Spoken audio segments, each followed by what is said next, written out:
All right. Believe we are up.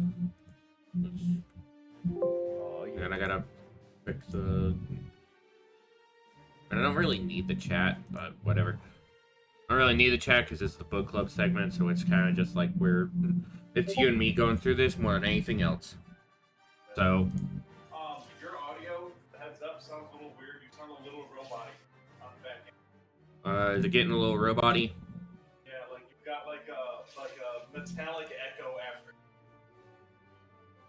Part of that may just be my microphone trying to filter out the background noise because my dad is in the middle of practice, so. Oh, that might be it. It almost sounds like your auto tune. Kind of impressive. That's funny. But only on like the back end.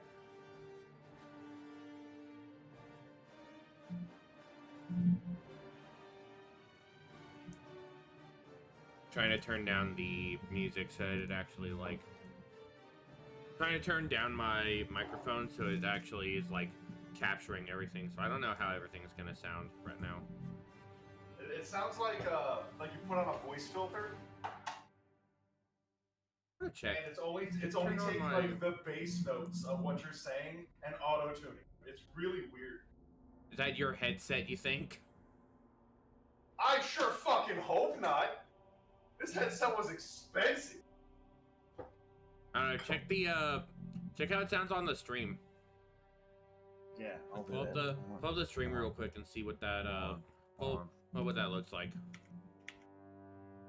Let's set the link out so that you should be able to see it.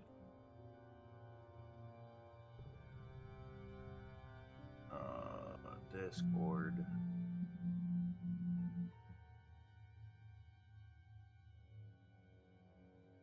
All right. Video unavailable. What the fuck? What do you mean? Hang on. Yeah, that was the one you just posted now.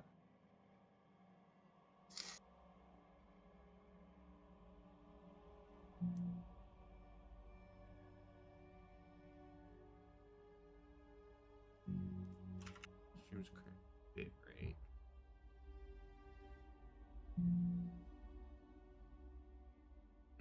Okay. So we got to look at upping the bit rate. That's fun. It's saying that YouTube apparently needs higher bit rate for some reason.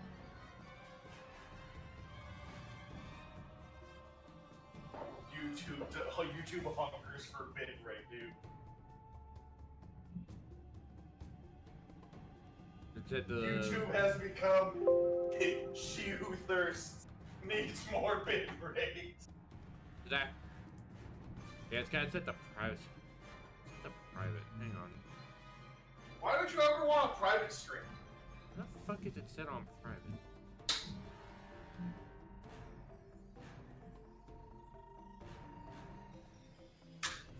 I'm gonna pull this up. Well, on the plus side, if anyone was to try and tune in, they couldn't see how scuffed this is right now. I mean, yeah.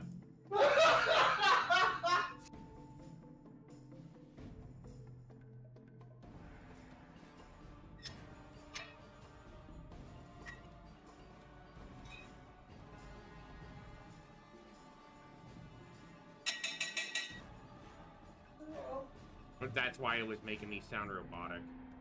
Probably. It was trying to like feed into the bit rate. It's just trying to drain your bit rate. YouTube, the bit rate vampire, draining you of your bits.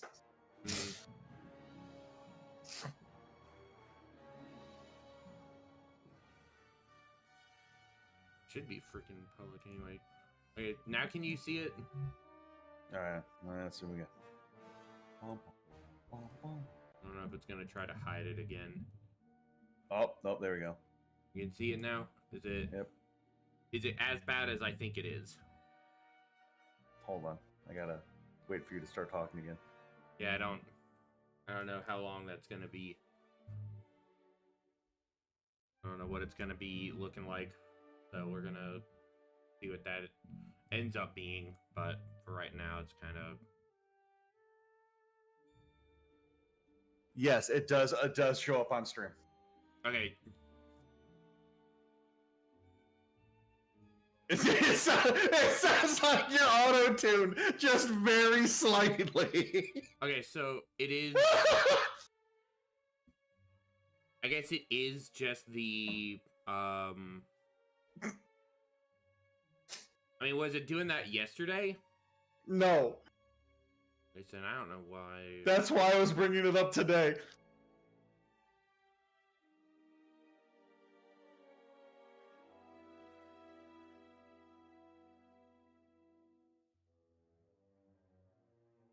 I guess we're gonna up our bit rate, so we're gonna mess with that. It says bit rate of.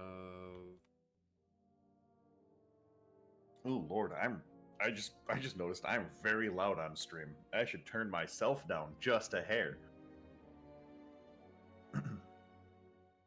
Or push my microphone away from me more.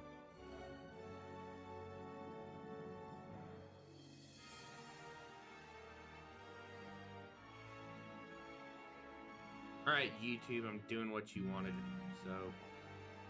I don't know if that helped it or if it's still gonna be like that, so. I don't know, but you definitely still sound auto-tuned on my end.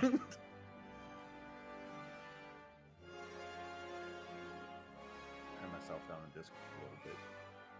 Because I'm sitting here, because normally when I watch the stream, I normally have it open just for chat, because you know we're talking, I don't want to hear us twice. Yeah. So, now that I'm actually listening to the stream, I'm so much louder than you. How come you've never told me? Because I'm fucking tone deaf. Yeah, but you're not actually deaf. I'm half at least deaf. not at least not yet. I mean, Keep I'm half listening to deaf. me and you will be. Dude, I'm half deaf as is. Oh no. I can't hear well out of my right ear. Yeah, how well can you hear out of your left one though? Fairly decent, but still not great. Okay. Yeah, but you still hear with both ears, dude. You can tell how loud I am. I also used to sit casually in front of a loudspeaker playing heavy metal. Oh, that'd be why you have bad hearing. Yeah, I see. yeah. Yeah, the story explains itself. Oh man. Yeah, the story explains itself. Yeah, I don't know how that's gonna go quality-wise, but we're gonna hope that while my quality may be kind of meh for this one, we're gonna hope it doesn't stay that way once my background actually clears out, or if OBS chills its fucking shit. So we'll. Okay, hold on. So your dad's playing right now, right? Yeah. Does it sound do? Kinda. You're probably picking up Okay. every Okay. third note. So what it's doing is it's taking the background audio of your dad playing music and auto-tuning your voice to it. That's funny. That's funny. Because you're talking like just like straight, like you're not like giving yourself a whole lot of inflection. That's You're hilarious. just My talking voice is straight. being But dude, my voice is but every being now and then it just gets auto-tuned boosted to- up by like a slight note every time the notes in the background go up. That's funny. My voice is being auto-tuned to the beat of Kryptonite. That's funny. That's fucking amazing. I can't handle this shit. Oh no, It's how we're starting this. It's how we started this. dude! Now that you said kryptonite, that's exactly what it is. That's insane. Yep. Yep. It's fucking awesome. Yeah, I'm almost certain that while it's managed to filter it out so it's not picking out in the background, but it's still being heard when I'm speaking, I think. Yes, that is what's happening, and it's auto-tuning you ever so slightly. I don't know if it's just trying to filter or fix that, but we're gonna find that out. We're gonna find out. We're just gonna deal with this, I guess. This is what we're dealing with. Oh, now that it's picked up, it's so much worse. Oh, it's so fucking funny. Yeah, we're gonna try to play this one by. when I play this one by ear, ladies and gentlemen. So, apologies on the fucking technical issues for today, but we are fucking fed up with trying to work around YouTube today. That's fine. We're trying to work around with YouTube on streaming today, and we're having a time of it. It's so fun. If you were to just start very quietly singing the lyrics, it would continue on with the actual sound behind. That's funny. I don't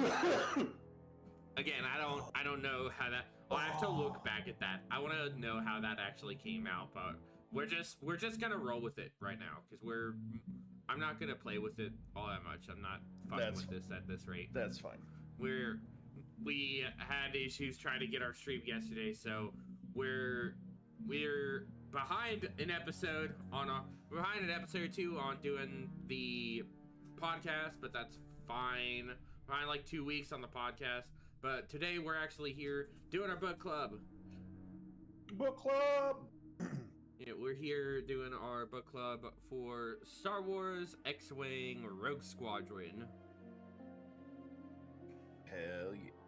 The first of the 10-book series that is kind of co-written between two authors. So part of these are done by Michael A. Stackpole, and part of these are done by Aaron Alston. They're not consistently done by the same author throughout, because at one point I think Aaron Alston starts doing the Wraith Squadron books after the Back to War. After the Back to War novel, I think he starts doing the Wraith Squadron stories, and I think he also does Mercy Kill. But Michael A. Stackpole does all the ones that have revolved specifically around Rogue Squadron. So those are the people that do those books. For those that don't know, Star Wars has a weird... Star Wars and Legends had a very confusing trend of just doing what the fuck they wanted with novels. There was no canon consistency when it came to the old Legends era novels and the Bantam era books, I guess is what they're called. Probably. I've heard the term used a lot, but I've never been familiar with what exactly it's supposed to be. I know it's supposed to be stuff like the Vong War books and stuff. Mm-hmm. So I want to say that's who was publishing the books. Well, no, because the Vong War books had like, I think you and me looked at it.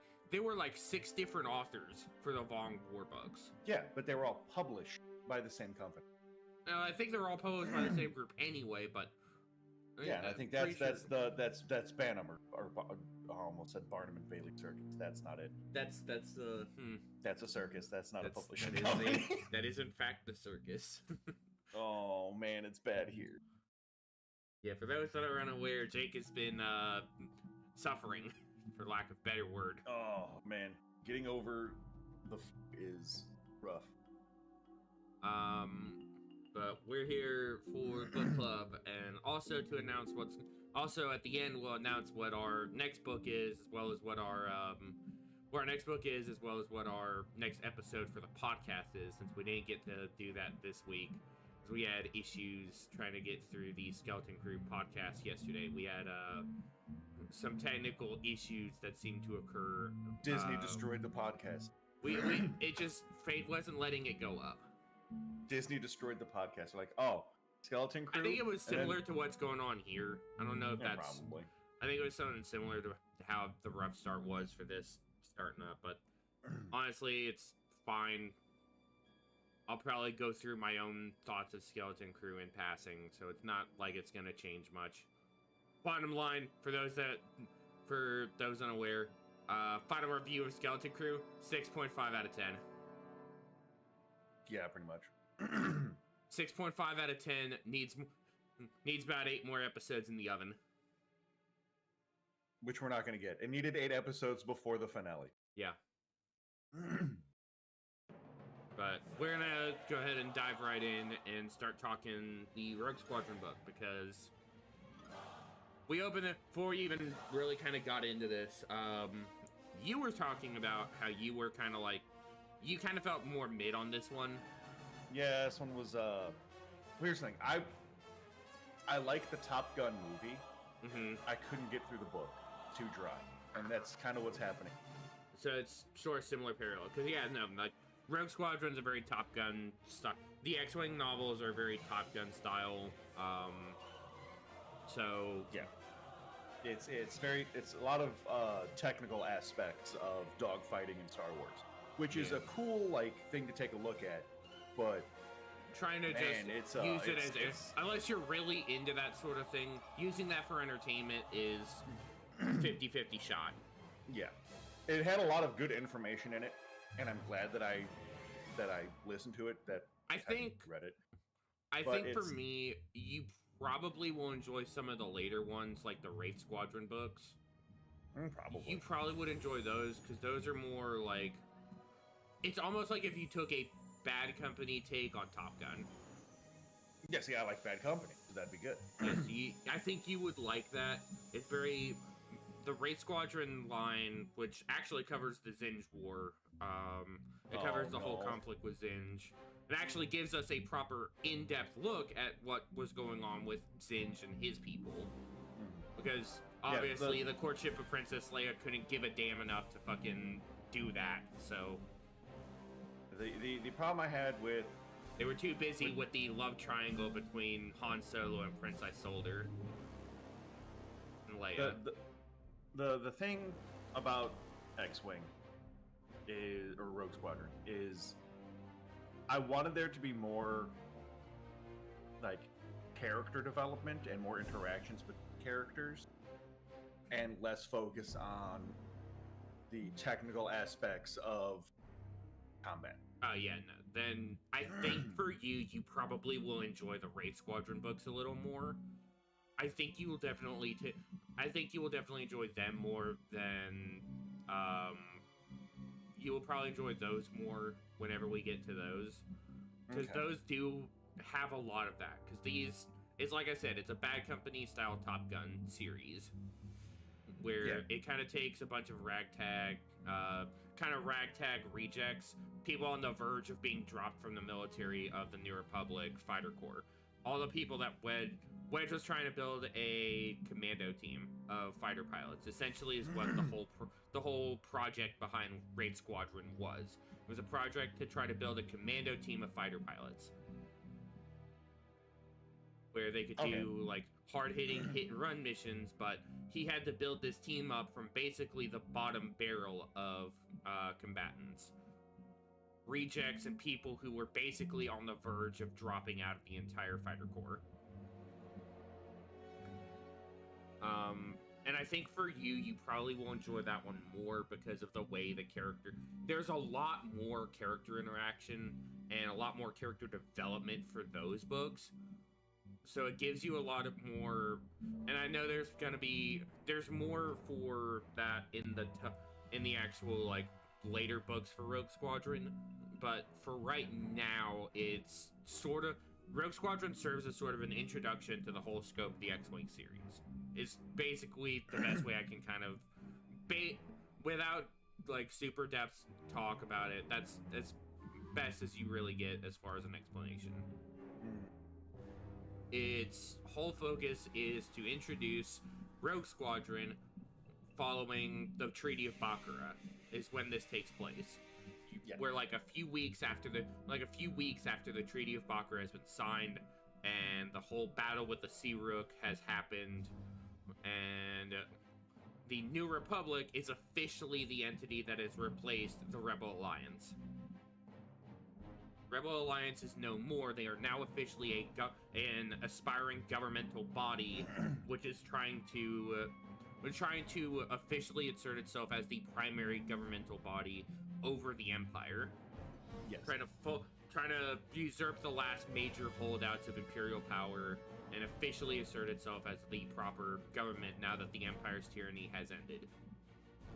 The Emperor's reign of tyranny has ended. The Emperor's dead. All the warlords are scattered. The Battle of Endor happened. Treaty of Bakra has happened. And St. Pestage has also come and gone. Because if you noticed, we're introduced to Isard as the primary antagonist of this of these first 4 books. Yep. These first 4 books, Isard is our primary antagonist for the whole series. What a baddie. And I know we've already talked about Isard in one of our podcast episodes, so I'm kind of curious for you, how's your first actual experience with, like, the character beyond me explaining the character? I think she's kind of dope. So you kind of like her even more now? I kind of like her even more. She makes a really good villain. She does serve a good role as a villain. That one I will surely credit you. She is definitely that. Especially if you see what she does in Krytos Trap. Had we not done a podcast episode on her already, and I just had my imagination to work with on, you know, her physical appearance. Mm-hmm. Oh, dog. Oh. I would let her do Unspeakable. Mm. But since we did the podcast, I still would, but now I know better. Now you know better. It'd be like, yeah, those unspeakable things, actually unspeakable. It would be real bad. It's, like you said, it's a praying mantis situation. Oh. First it'd be like, oh yeah, no, this would be like she would probably beat the shit out of me. And, I'd still kind of be down for it. No, this is like, oh no, she would eat me a lot. She's straight up a Black Widow, essentially. She would be like, ah, cool, dinner time. This basically and then I would be dead. Your entire career after she bangs you. Oh. And your entire existence, and make the entire galaxy know that you never existed. End my bloodline, dude. End your entire lineage. Oh, your legacy deleted. Deleted. Like I never existed to begin with. Yep. But honestly, her introduction comes in a bit early. Like, I know she's introduced. No, hers is like 5th or 6th chapter, I think, because it's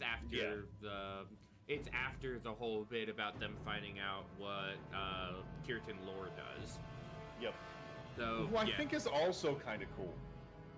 See, I have a lot of weird feelings about Lore. Like, Lore kind of gives me the whole, like, typical scummy Imperial vibe.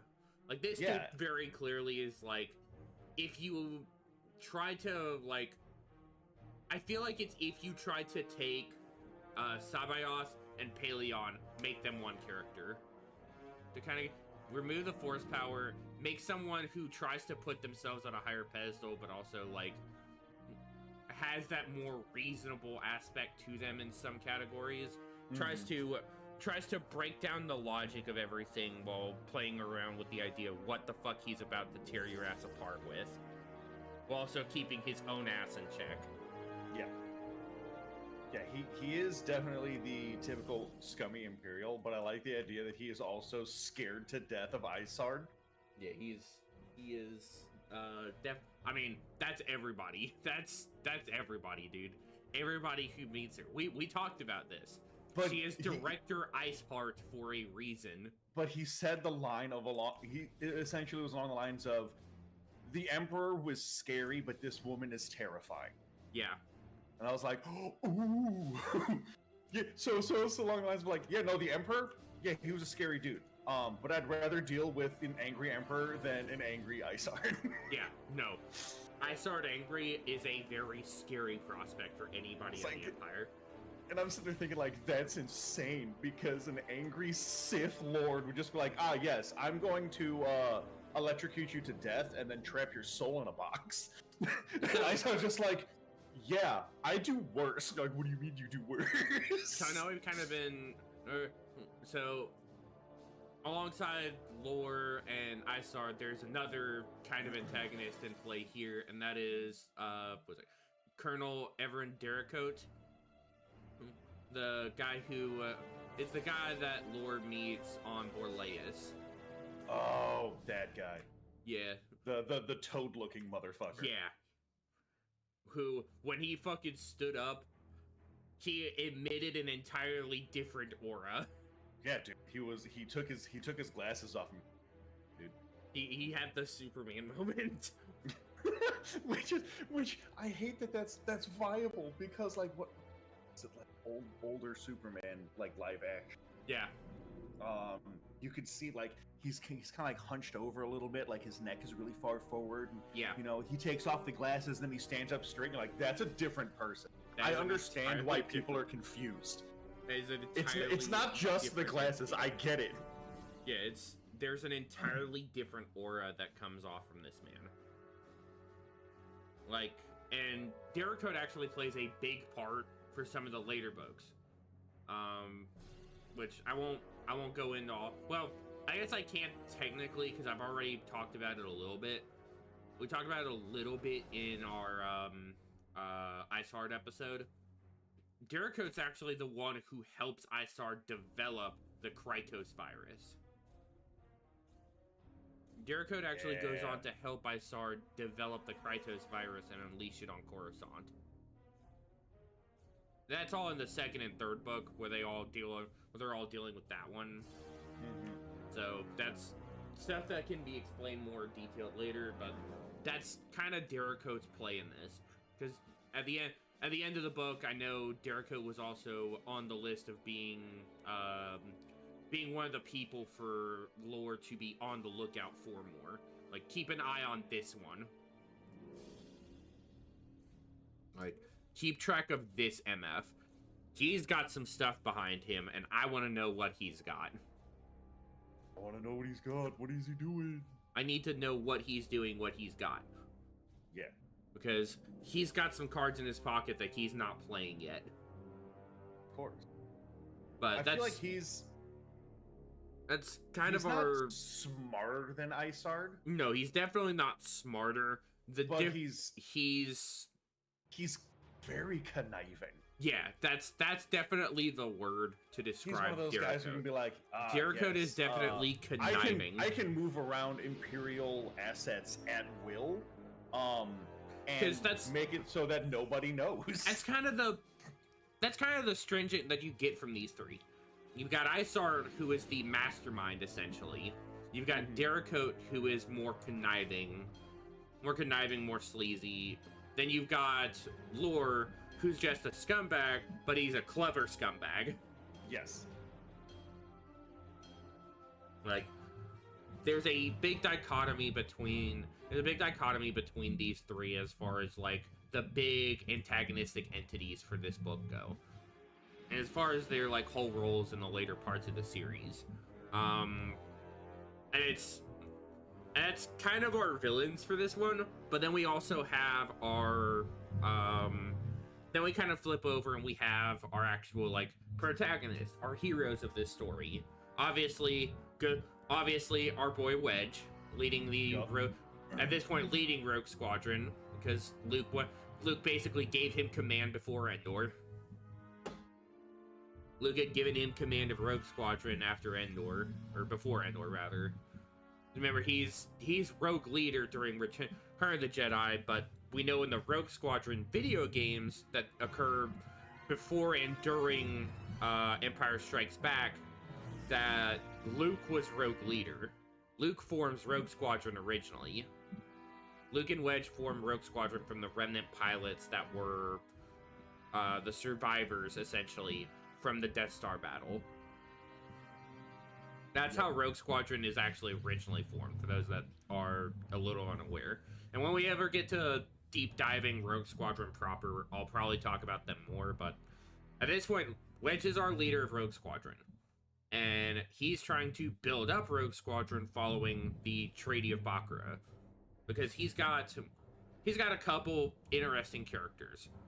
So obviously we're first introduced to Corran Horn, another Corellian who actually worked for Corsect, the Corellian Security Force, the Corellian Security Corps. Yep. So Corran Horn was... He feels like knockoff Solo. Well, I'd say he's actually less than, because he is the type of individual who is more in line with the law than Han was. Because you gotta remember, Corrin is he's basically the Corellian equivalent to the fucking SWAT teams. Like, casual SWAT unit. Like the Planetary Defense Force, rather. Yeah, he's Corsac. He's Corsac. And they are, for those that are also unaware, Corsac, easily one of the best fucking security teams in the galaxy. For a Planetary Defense Force that basically equates to a souped-up police force, Corsac's up there. Oh, yeah, Corsac absolutely. is not a joke. They have been since Star Wars Galaxies. Yeah, they are. Even in Galaxies, you're like, yo, these dudes are cool. Yeah, they are not a joke. And they're really cool, especially for the ones you see in Old Republic, because you get to see them in the Old Republic MMO as well, especially on the Republic side, because you're actually working with Corsac in a lot of those battles. Yes. During the Battle of Corellia, you're helping them during a lot of the planetary missions, so it's they are a really interesting side of things. But you've got Corrin Horn, who, again, he is your typical, like, he is the up-and-coming next big ace. He's the next big cheese as far as, like, fighter pilots go.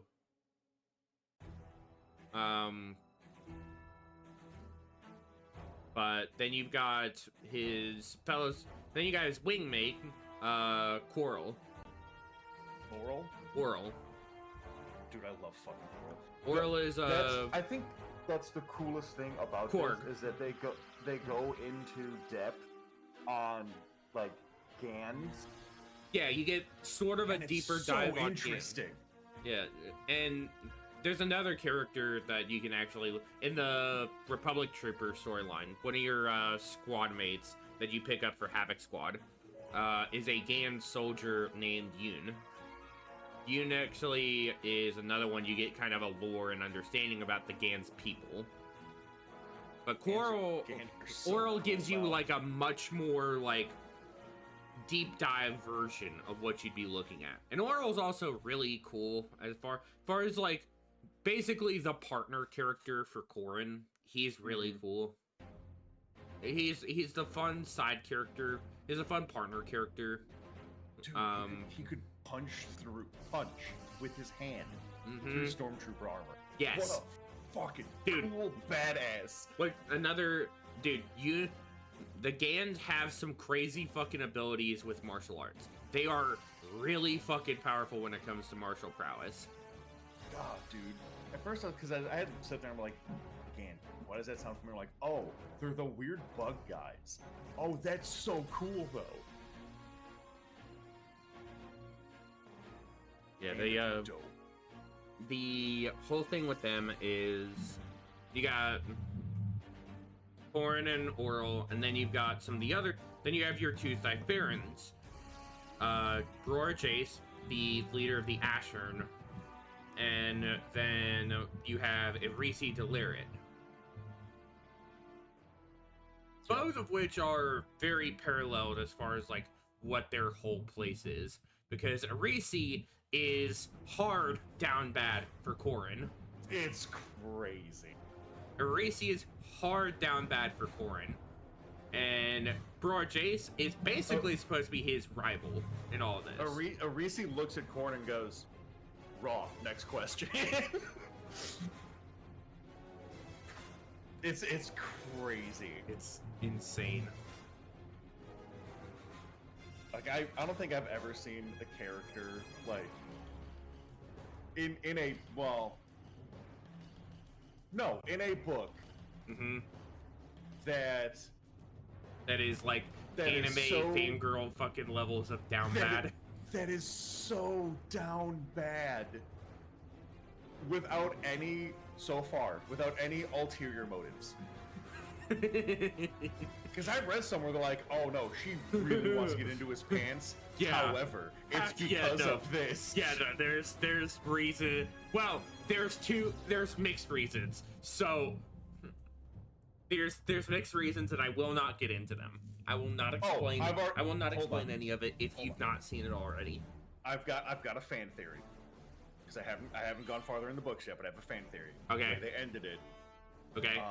Was like, oh yes, we have a spy within. It's her. It's absolutely her. She's the double agent. It's absolutely her. Well, Only reason to be so down bad. Absolutely her. Well, there's a lot of conflicting points in there, so whenever we get to the further parts of the X-Wing series, you'll have to wait and see.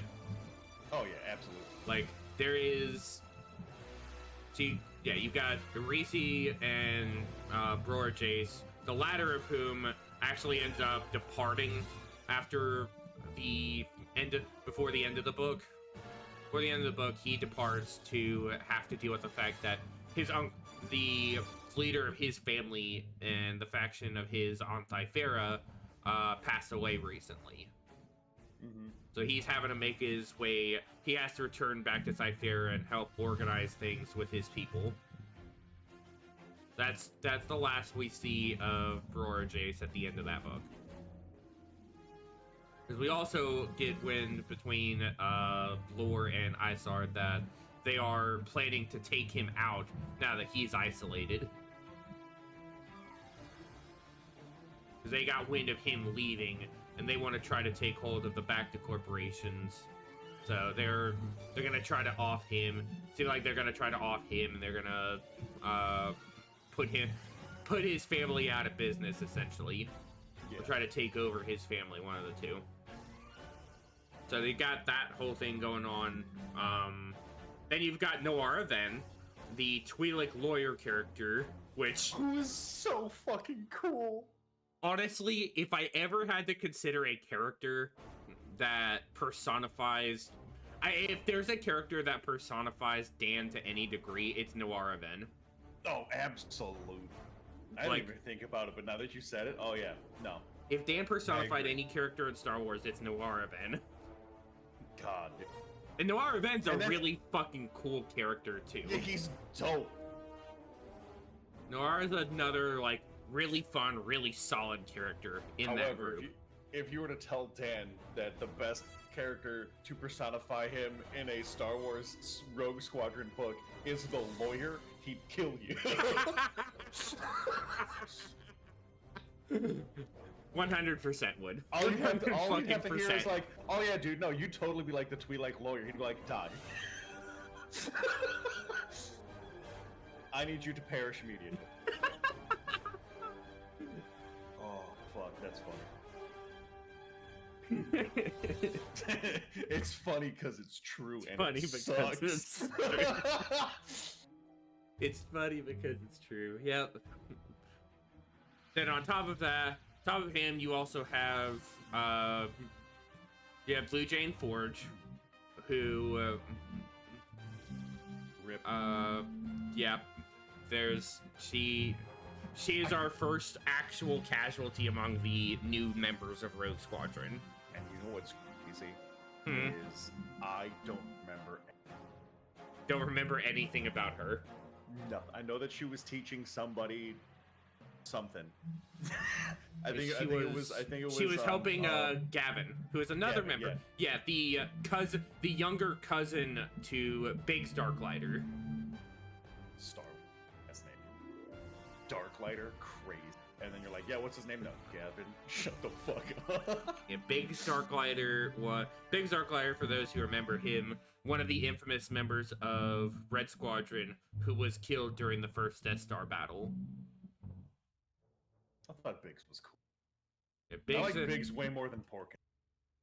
Another member who went out in that battle. God, Porkin.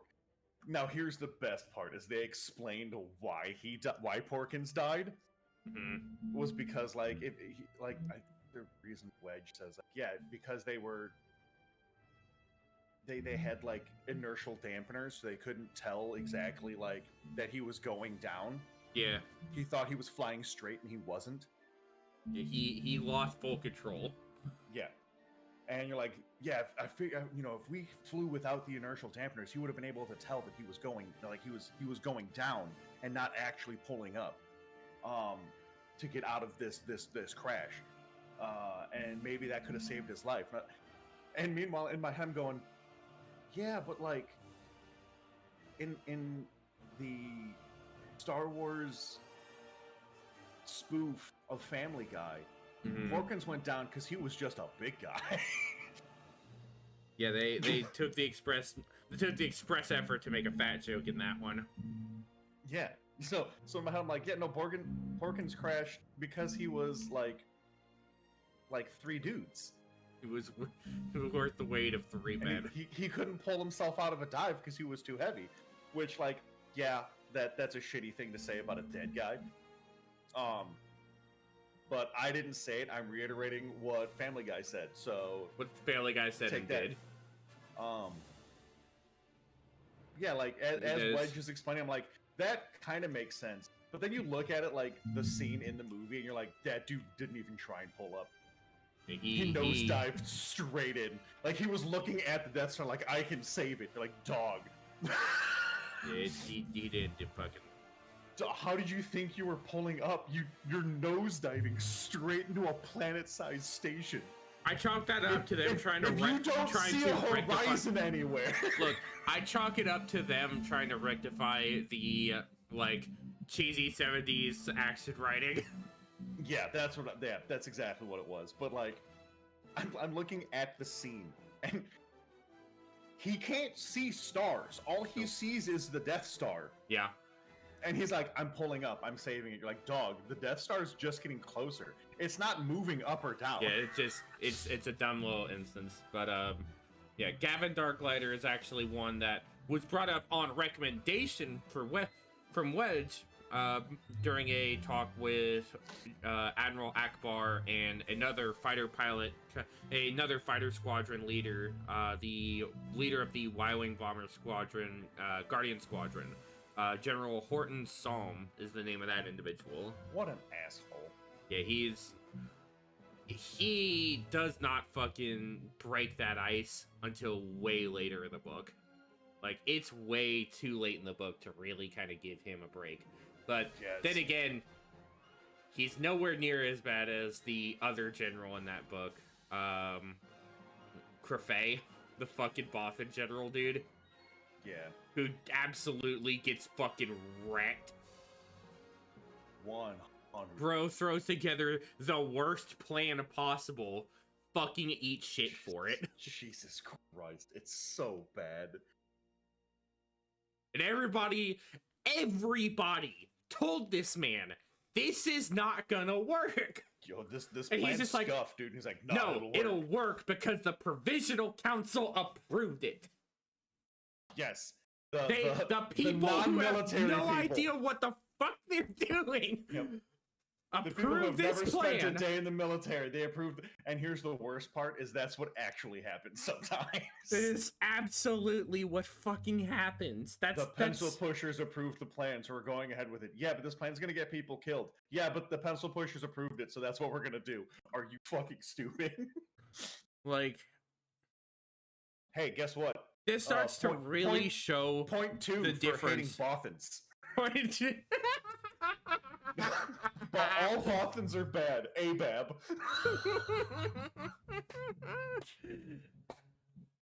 Dude, I haven't found a Bothan yet that I like. They suck. They are all terrible. Hopefully hopefully there will be one later that you'll kind of appreciate a bit more. God, I hope so, because right now I think I like droids more than I like Bothans. I think there's one that you'll probably... There's maybe 1 or 2. The other one does not appear, like, until way later in the eras. And the other one will actually appear in the second book of the X-Wing series. I think I like Batarians more than I like Bothans. And I played racist rough. Shepard. That's rough. I was like, oh man, we have to destroy a whole Batarian planet? Alright. But you don't even know why. I don't care. They gotta go. Okay, they gotta go. Trying to remember some of the other ones. we had Liu Jane Forge, and we had Gavin Darklighter. Those were the ones we just mentioned. Obviously we mentioned Wedge. We didn't mention Tycho yet. We have Tycho Selchu, who was a Alderanian pilot who we have actually mentioned before, because Tycho and Biggs are actually two of the pilots that went rogue, that were basically the students of Sunterfell. Yep. Sunterfell taught Tycho. He taught Tycho and Biggs, and they both defected to the rebellion, and that's the reason he ended up with the 181st. I love the idea books place right after the Rogue Squadron games. Mm-hmm. Because Tycho in the Rogue Squadron games is such a cool dude. Yeah. You're like, yeah, fuck, look at him, dude. Tycho's in a fucking walker and we gotta protect him. That's so cool. He stole that shit. That's awesome. See, and it's even crazier because Tycho, the mention they brought up to Tycho was that he was obviously an A-Wing pilot that was part of Rogue Squadron during the Battle of the Death Star. Yep. During the Battle of Endor, when they were going into he was that other A-Wing pilot. Yep. He was the A-Wing pilot that helped Wedge and Lando escort. He let off like 3 TIE interceptors on his own. He let off 3 TIE interceptors on his own, single A-Wing. Tycho's so fucking. And Tycho's not a fucking awful pilot either. If you saw you saw the first simulator battle, he absolutely smoked Corrin. Absolutely. Like, didn't even break a sweat. Like, and despite his modest comment afterwards, despite his like modest comment after the fact, he still absolutely was recognized. Like, you could have absolutely smoked me. You held the hell back. You held back hard from just showing everybody in this simulator up. Oh yeah. Because Tycho is among one of the 5 big pilot aces in the Rebel Alliance New Republic. Because you've got Luke Skywalker obviously at the top, Han Solo right there tied up with him just about. You've got, I'd say Wedge probably follows after Han. But then you've got Tycho and then Lando. So I'd say Lando is probably the one who follows up, as at least until what we see Corrin pulling off. I think Lando is probably that 5th one, in my opinion. Because obviously Lando's had to fly ships and pilot around before, and he was the former captain of the Millennium Falcon before Han won it in the Sabbat game. Yes. So he's got skill behind him. He's not a slouch when it comes to fighter combat. After all, he was part of the reason Wedge was able to blow up the 2nd Death Star. God, so. Which is another like cool like little Top Gun detail where they have the little painted on marks of different ships they've taken, taken down on their X-Wings and whatever. Because they mention it when they pop out of when they're walking around the hangars at one point, and Corrin mentions Wedge's X-Wing. Like, he's the one who has 2 Death Stars on his. Yep. Even though he only took out one of them. Yeah, he really only took out one, but I think the Death Star ones were more like, you survived that battle. You were present in it and survived it. Here's a cool decal. You're like, hell yeah. Yeah, you get to paint a Death Star on yours. And that's another, that's one of the, like, really neat things that some of the, that we see later is, like, seeing all of the different, getting to see them paint on the marks of their battles, essentially. So I have a hot. There's Fighter pilots are all autistic because they like to collect stickers and put them on their things.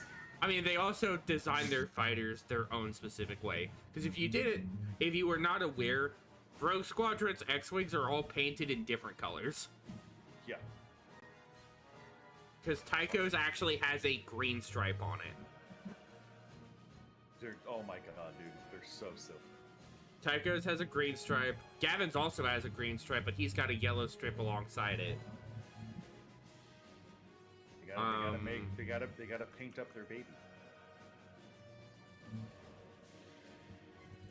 But I think I want to say the only other member of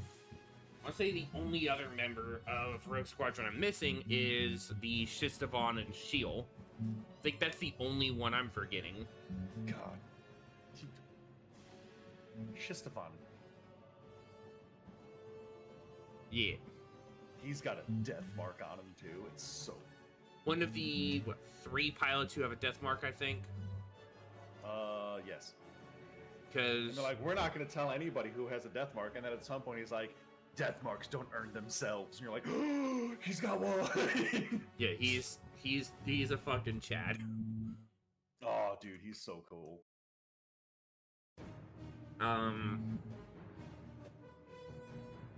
But alongside them, there's one other member of Rogue Squadron that Tycho brought in as a basically logistics officer for them. M-Tray. Their modified 3PO droid, which is, by the way, a M3PO, is what the actual designation of them is, because they are supposed to be a military variant of the 3PO model. They're supposed to be a more logistically oriented variant of a 3PO. I like that he's weird. He has a personality, which makes him not. Well, he's got more than one personality. He's got more than one personality.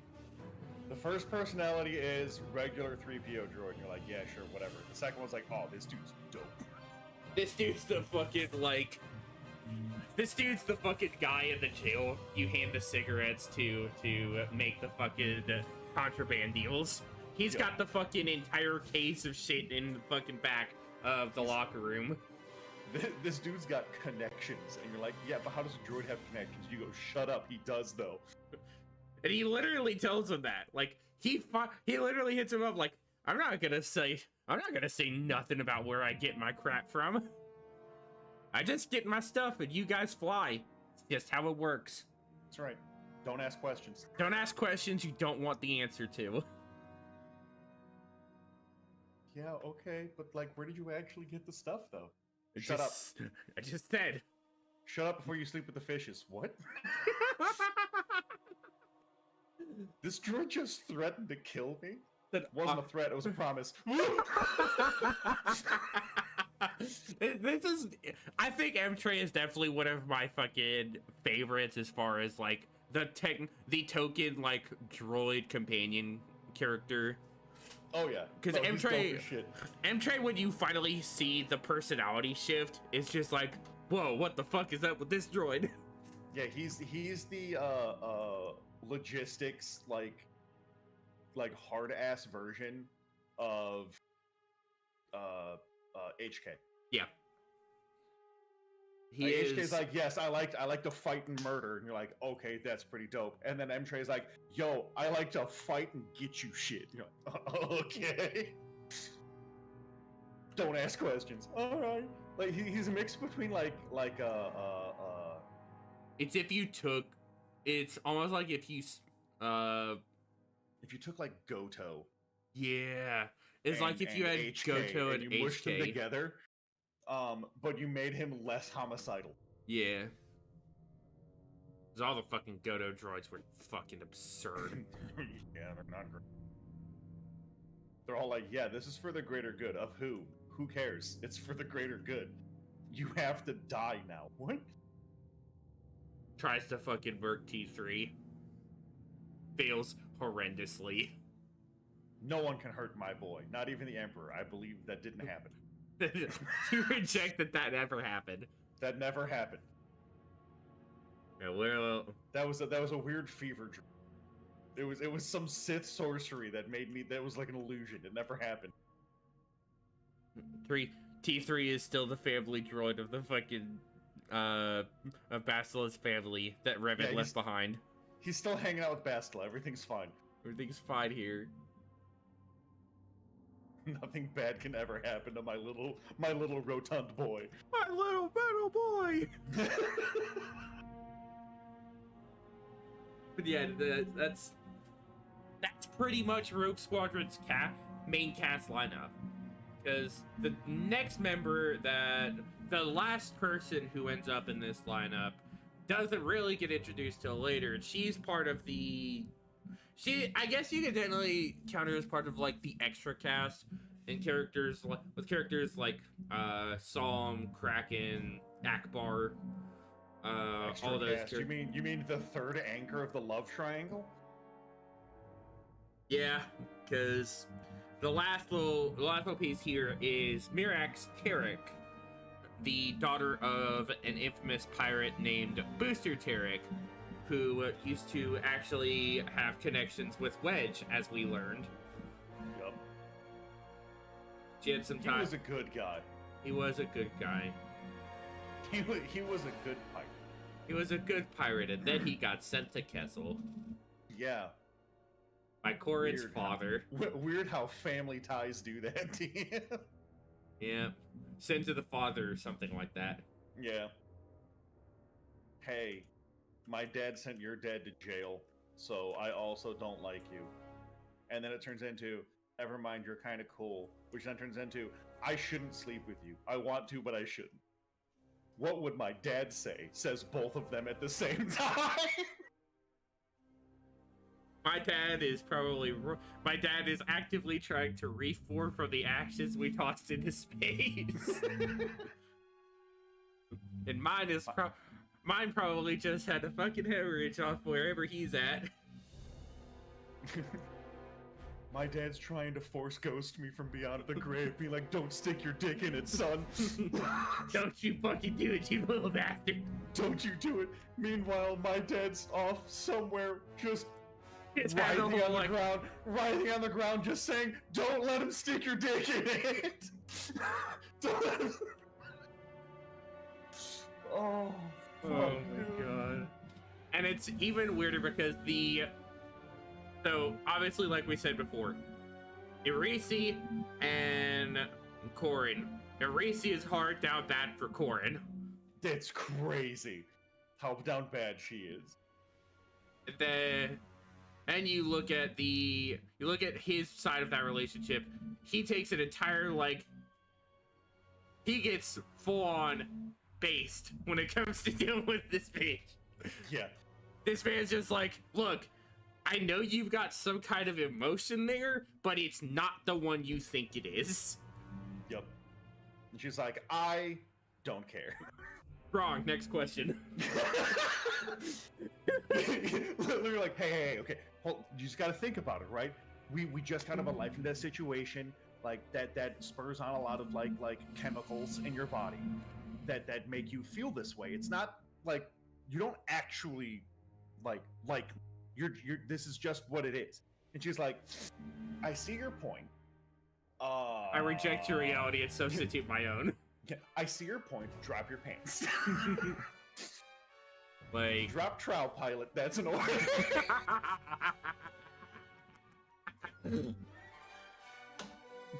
To which he replies, I'm higher ranked than you.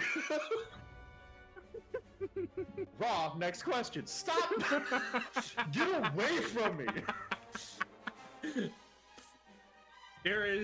I will say the next book, there is some scenes that push the whole boundary of her, like, just having an obsession with him to, this bitch is borderline a yandere for this motherfucker.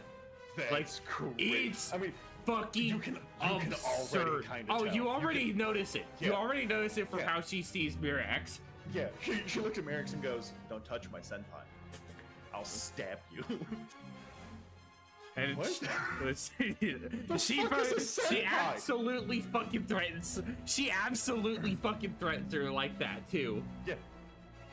Like, Don't touch him or I'll ruin you. Do not go near my senpai. What the fuck says senpai? You know what it is. Who are you? you get that whole bit there that just is like. You have that whole scene there that you get to the next. Do what I say or my daddy will ruin you. Like, and then you've got Mirax who. Then you have the Mirax and Korra relationship where Mirax, again, at first, heated over the fact that she is in front of the son of the man who imprisoned her father on Kessel. Yep. But they start to develop over time to move past all that bullshit, and she genuinely has a growing.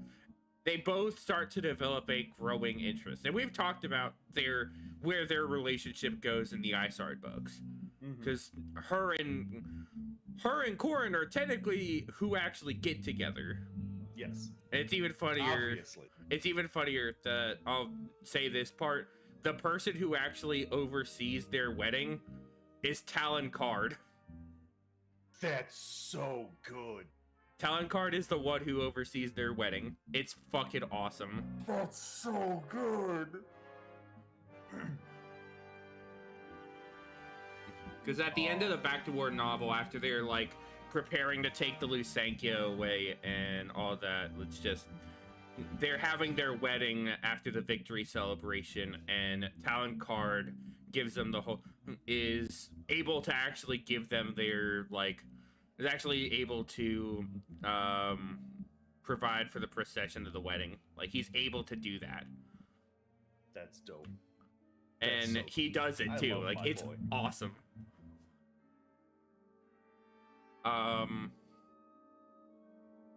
But yeah, no, like that's our character lineup essentially. There's not a whole lot deeper I really need to kind of push on as far as like the depth of characters otherwise. So kind of overarching story, I guess we could kind of talk. I guess we can kind of push the actual story a bit more. So we talked about all the characters and everything. So let's kind of deep dive a bit more on this whole story. So Rogue Squadron, obviously, like we said before, starts a few weeks after the Battle of Bakura.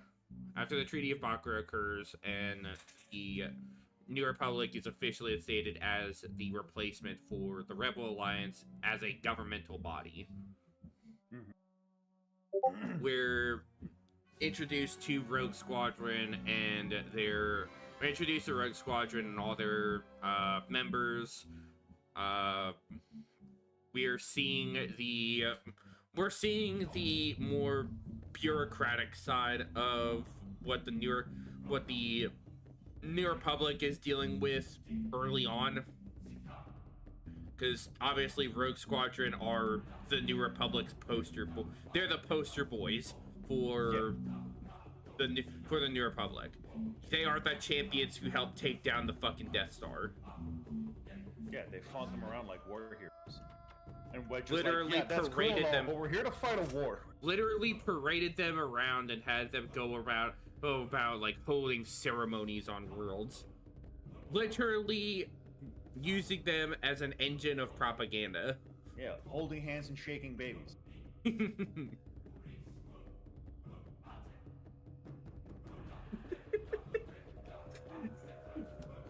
They are fucking absolutely thrown around the galaxy as like the emblems of heroism, victory, and peace. And Wedge is just like, look, let us just fucking do our job and let's go take Coruscant already. Let's fucking snip the Empire off at the butt and just let's do this. Pull him from the root. Let's get it over with. We cannot allow this to continue. And obviously, we're also shown the difference in how Corrin is versus some of the other squad mates. Because Corrin, being a Corellian, has... I basically would like to say he has his own head up his ass. A little bit. Like, starting out, he is like...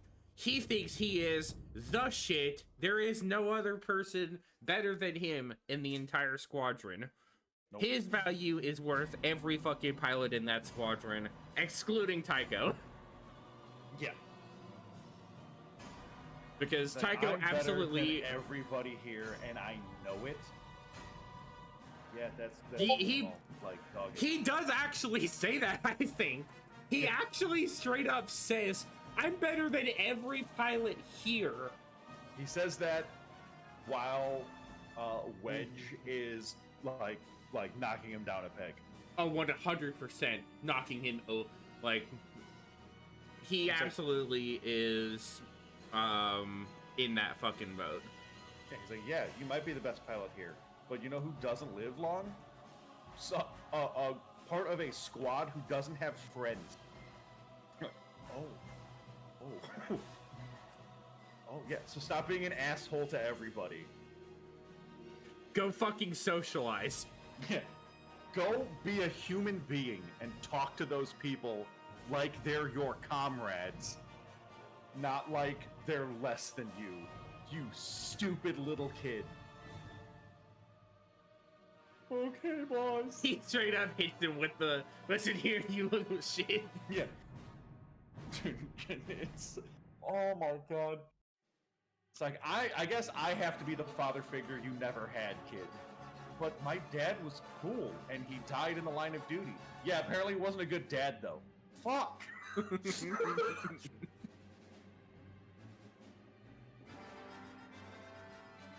Yeah, he just absolutely rips Corrin's fucking entire argument apart. Yeah, we kind of had to. Absolutely had to. But then you've got, and obviously you've got that whole thing, but there's various other characters you try to poke him before and during that. Like, obviously, Oral and Lou Jane are the first to really try to connect with him. Oral, because that's Corrin's wingmate. Yep. Oral is, in the squadron, everybody has their own wingmate. Gavin has Shield, I think it was, Reese and Jace were, no, it was, Noara and Jace, Reese and Lou Jane, and, Tycho and Wedge. Those are the patterns for wingmates in that's the battle buddy system, essentially. That's the battle buddy system. This is my battle. There are many like this one. This one is special. And we get to kind of see the interactions and the chemistry the team has as a newly organized squadron after the first, kind of before and after the first debriefing. Because we have the whole, like, makeshift trial that Noara makes as, like, a gag against Corrin when they find out his death mark. By the way, him being the murderer of his mentor, even though he has not been to Corellia in years. Yeah. And we know after the fact that it was 100% Kirtan Lore who did it, using the exact same methods that the man who told him about it said it wasn't gonna fucking work, stupid. Oh my god. When they found out that he had a death mark, and they're like, what was it for? And he goes, murder. And everyone's like, why are you laughing? He's like, oh, right, you don't actually know the story. Let me tell you the story about how I got framed for murder. But his first reaction was to be like, oh yeah, it was for murder, and then laugh, and then like, dog, you can't just... The Corellian sense of humor is built different. Dog, it's weird. You can't just be like, it was for murder, tee-hee. And then the horror on everybody else's face as he's laughing. Corellian's sense of humor is very much built different. Oh my god, I feel like he just has Asperger's, dude. I wouldn't be surprised, but then He's again, one he of those, also like, I don't understand social cues. I think it's funny. Everyone else should. They should know the story already. That's why it's funny. Oh, they don't? I look like a psychopath. I mean, it's even crazier when we look at some of the later stuff he gets up, some of the later interactions. The whole interaction on their first mission, like that was a clusterfuck. Yeah. Where they get caught by the black asp, that was Yep. fucking insane. Imagine doing that on accident. On accident. And also bumping into a complete to what you believed was just a random smuggler, but in fact was the daughter of the man your father helped incarcerate. Yup. Oh man, the Force works in mysterious ways. The Force is a bitch. The Force has the sickest sense of humor possible. What a mysterious Jogo. That joke is only for me. That joke is for me and Dan because no one else gets it. It's so good. I love it so much. Oh god. One of these days, you will all learn of the Jogo. One of these days. And So why it is so mysterious. But yeah, obviously the story has them kind of opening off with the new squadron being formed, them being given their training orders, and then them being sent off to their first mission, which at first way ahead of schedule, by the way. Yeah, way ahead of the fucking training schedule. Because He's only Gavin been wasn't, trained. Well, too late. Gavin was the only one unprepped, and that's kind of where Lu Jane ends up being the more mentor for him and kind of helping him catch up. She helps the new kid catch up in terms of like picking up speed to match the rest of the squadron. Which, by the way, Gavin gets enlisted to the New Republic Fighter Corps as a 16-year-old. Yeah. He's 16 in this. He is the youngest member in this fighter squadron. What a little baby child. He is the baby boy. Because even compared to the younger members like Corrin, Irisi, Jace, and freaking... Just, it's so wild. Yeah, because those guys are all in like their early to mid-20s. And he's like, I'm 16. And you're like, that's crazy that they would let a child in a fighter. The only reason he got in was because Wedge recommended he get put in. Yeah, nepotism. Nepotism. I mean, it was less he's he's the cousin of my best friend, so we gotta get him in here. It was that, and also the fact that he was trying to avoid the New Republic playing favorites with a fighter squadron and just throwing in who the fuck ever they wanted. Yeah. Because that's what they were trying to do, and why he ordered out the squadron the way he had it. Was because the New Republic was trying to put in a bunch of different fucking entities and a bunch of different races of people. Just like, this is supposed to be our poster people.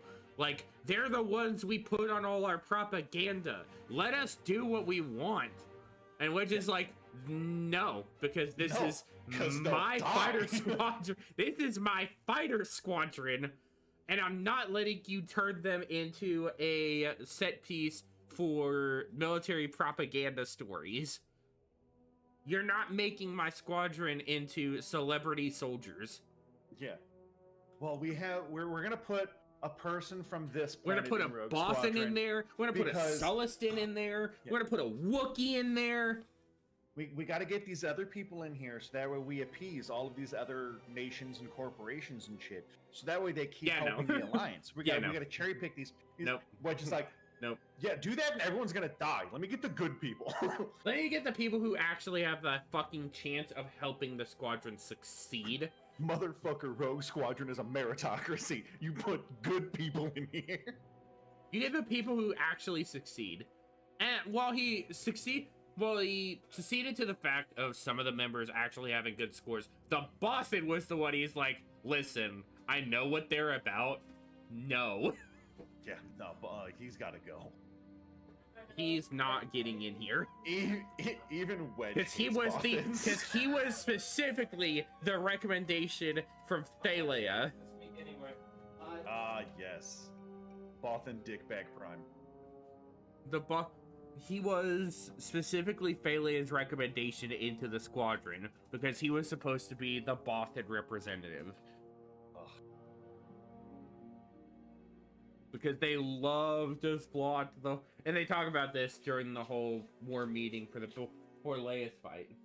The whole preparation for Borleus when Crephe is going over it. Wedge brings up in his mind, is like, they love to talk about how without them, we never would have destroyed the second Death Star. Fucking dickbags. Only Bothans could have destroyed the Death Star as Wedge flies his ship into the heart of the Death Star to shoot it dead. Like, I hate Bothans, dude.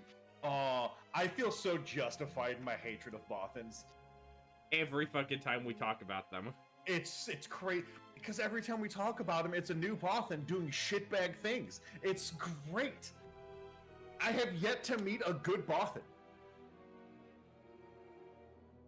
I think the only one I could say is actually good is the Bothan Admiral from the Old Republic. The Bothan Admiral that leads the Republic Navy in the Old Republic. I think he's probably the big one for me that qualifies. Yeah. Yeah, he's also, another factor to why he's cool is because he's voiced by Steve Bloom, so. That's fair. Well, here's the thing. Steve Bloom can't voice a dirtbag. Exactly. He doesn't have it in him. He Exactly. doesn't have it in him. So Steve Bloom always voices cool dudes. Because he's got cool voice. Fucking... The closest you ever get to him really playing a dirtbag is Wolverine. And even then, Wolverine's a lovable dirtbag. He's a lovable dirtbag. He's one of those, like, yeah, you know what, you're allowed to be a dirtbag because you're dope as shit. Yeah, it's... I guess you could count the fact that he voices, like, 60% of the... He voices, like, 80% of the Empire. Yeah. Because in all the fucking video games, it's his voice. All the fucking video games, he's the voice for Imperial soldiers.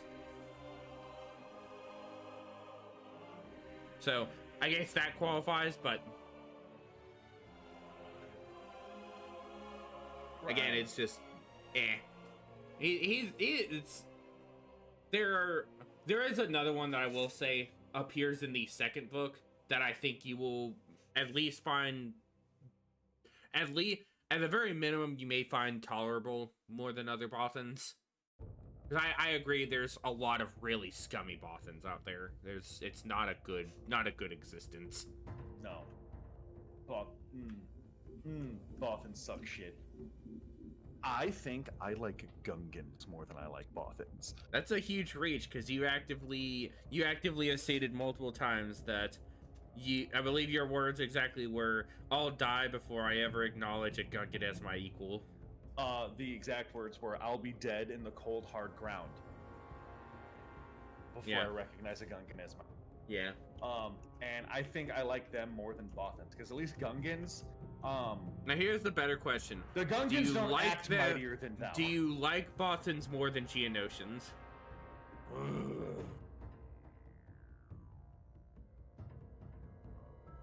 He has to think about this one. I'm gonna say no. Because all Geonosians as a race. I'm being super racist. It's Star Wars racism. They don't Fantasy racism. Bothans are conniving, which is why I don't like them. I mean, Geonosians are too. They always have machinations going on. But Geonosians, while they are also conniving, they're also just fucking bugs. Yeah. So squish them. More accurately, also, it doesn't matter. them. At this point, all the Geonosians are extinct. Canonically, yes. They have murdered every single Geonosian. The Geonosian bloodline no longer exists. There is no Geonosians by the time of Empire Strikes Back. The Geonosian population is dead. Yep. But the Bothans are still around. Yeah. They're next.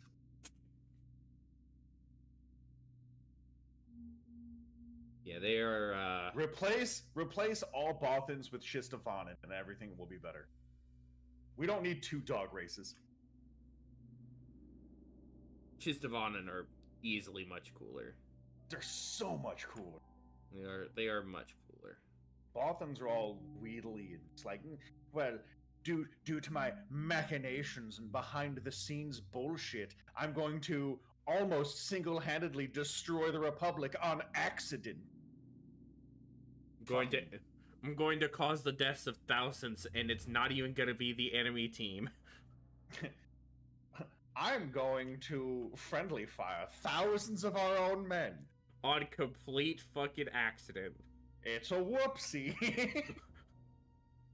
I'm about to whoopsie my whole team. Your Honor, my client would like to plead whoopsie daisy.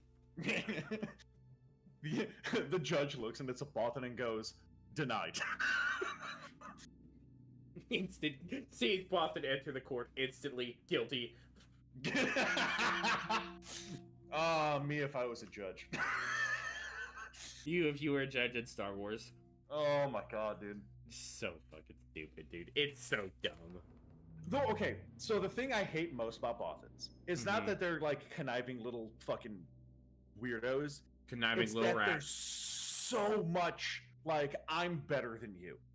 They are very much full of themselves. They think they so are full of themselves, and they fail constantly, and it does not knock them down a peg. And you're like, you motherfuckers.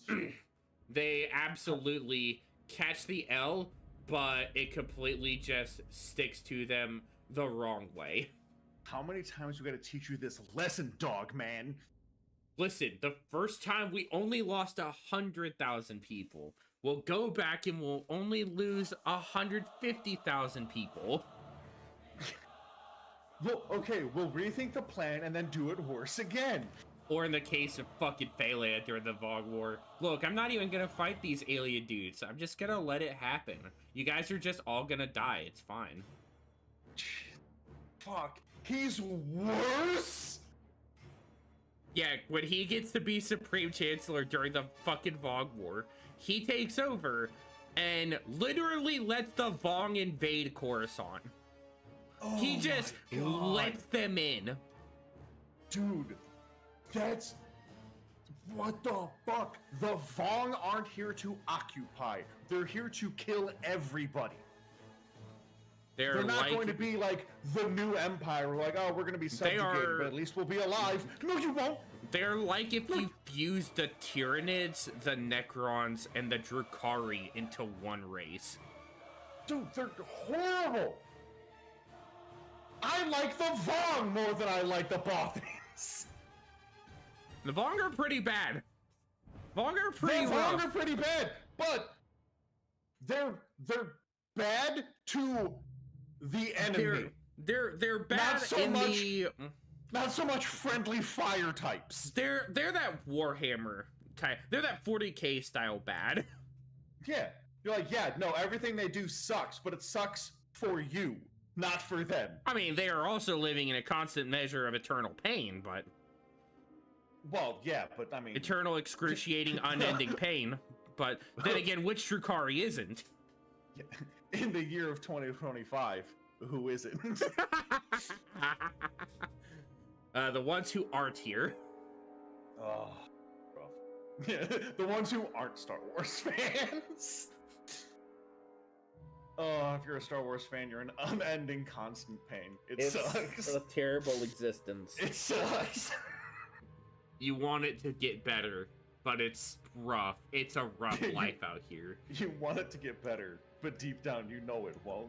Look, Star Wars has officially outclassed every other fandom for toxic behavior because we scare actors away from wanting to do projects with Star Wars. Yeah, and The it's fandom, not so much that we the hate the fandom itself scares actors away because they will Yes. go as far as to actively try to kill some actors. Because they tried to When do that really with what Adam they should- Driver. Which really what they should be doing is killing the writers. They I have do tried not to- advocate for violence. Do not kill the writers. No, absolutely. Well, some of them, but Kill the writers. That for Kill legal the ones- reasons that was a kill the joke. one- That was a joke. for legal reasons it was a joke. For legal reasons it was a joke. For comedic reasons, dude, they gotta go. Like there's Stop ruining the IP, you motherfuckers. affectionately get hit by a bus.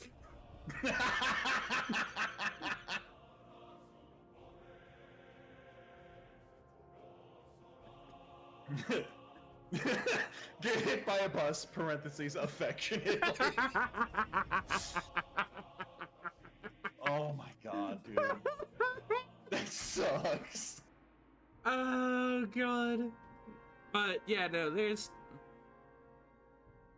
so obviously we're going through this whole mess of them dealing with all the nonsense of New Republic bureaucracy. Now that they're an actual government, not just a free for like resistance movement. They're a lot more structured in how they are supposed to do things. And I think that's one of the things that this book tries to really show is that this is no longer the Rebel Alliance. You're now an official government entity. We can't go doing the shit we used to. Yup. There is a process behind there is a process and order to this thing now. We can't do what we were doing before. It's not gonna happen. So they work through, so they're doing that, and obviously on the Empire side, you've got Kirtan Lore basically acting as the field man for Isard's entire operation. While she's got her own schemes and plots forming in the background. Organizing her position as the new emperor. Yup. The new hotness. As opposed to Palpatine's old dusty ass. And at some point, after a whole string of victories where it seems like Rogue Squadron is finally getting somewhere, we get to the Battle of Talasia, where Rogue Squadron was ambushed in the middle of the night by a squad of stormtroopers that led the shittiest sabotage operation Oh my ever. God. I almost forgot about that. What the fuck? Dude, that was Imperial military prowess at its finest. Yo, we're a commando. We're the Not best even of the fucking best. storm commandos. They sent plain ass stormtroopers. God. I mean, These- they explain it. They explain it because, like, oh yeah, no, they found the base and wanted to get the glory for themselves. So they did this on their own, and you're like, I mean, yeah, that makes sense for the Empire. That's fair. Also, why were they so bad at it though? Because not only did they try to go about killing all the pilots before setting all the debt charges, because they had whole fucking boxes full of debt packs. Yup. And And they they didn't. set- They set one. No. They set up a bunch, but they didn't set them on timers. Yeah, that's right. They were on remote, and they only actively. Yeah. They only ever got one off. Yeah. They got only one blew up only one blew up. because they weren't all set to chain. They were set to different detonators. They were set on different code frequencies. Like you fucking shitters. Jesus Christ. It's even worse because what the fuck were they gonna do when they actually set all those up and they suddenly didn't go off where they were supposed to?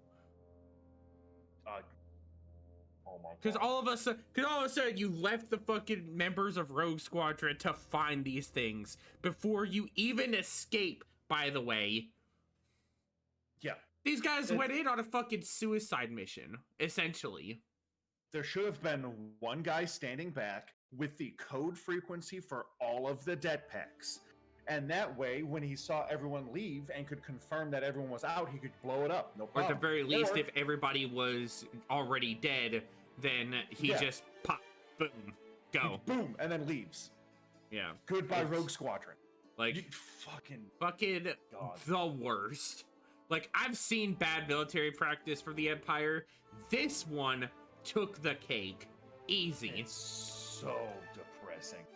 There are worse operations, yes, but this one does something to me. Like, it's dumb.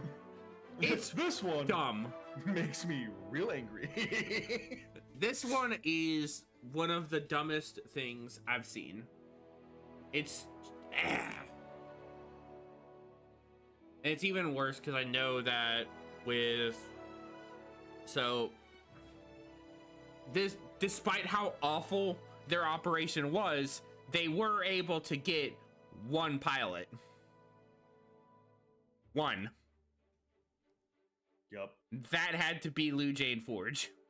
Yep. The one that was the most nobody of them. Sorry, Lou Jane. But Went out. she knows I'm right. Went out as a jobber. she knows I'm right. Went out like a jobber. It sucks. It's bad out here. It's rough. It's a rough existence.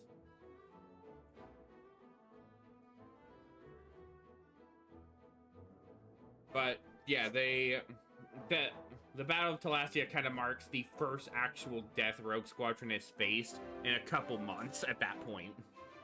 Like it's been a few months of work since newly forming.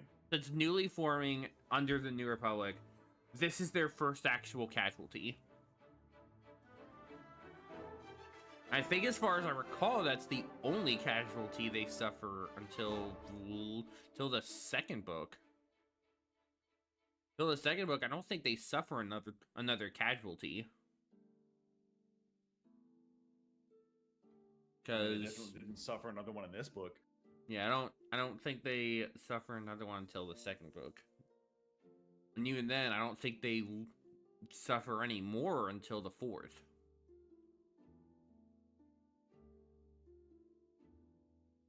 But the whole Battle of Talasia rocks Rogue Squadron up and definitely shakes poor Gavin up. Because despite her being a nobody for the entire rest of us readers, she was still the one person who was helping him out to get adjusted as part of the squad. Yeah, they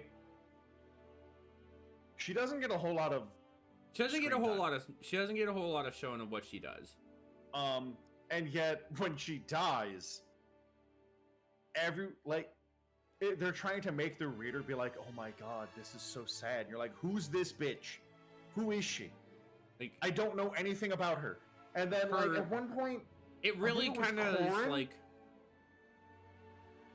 I think it was Corrin who was like, today they killed our heart. And you're like, who is this bitch?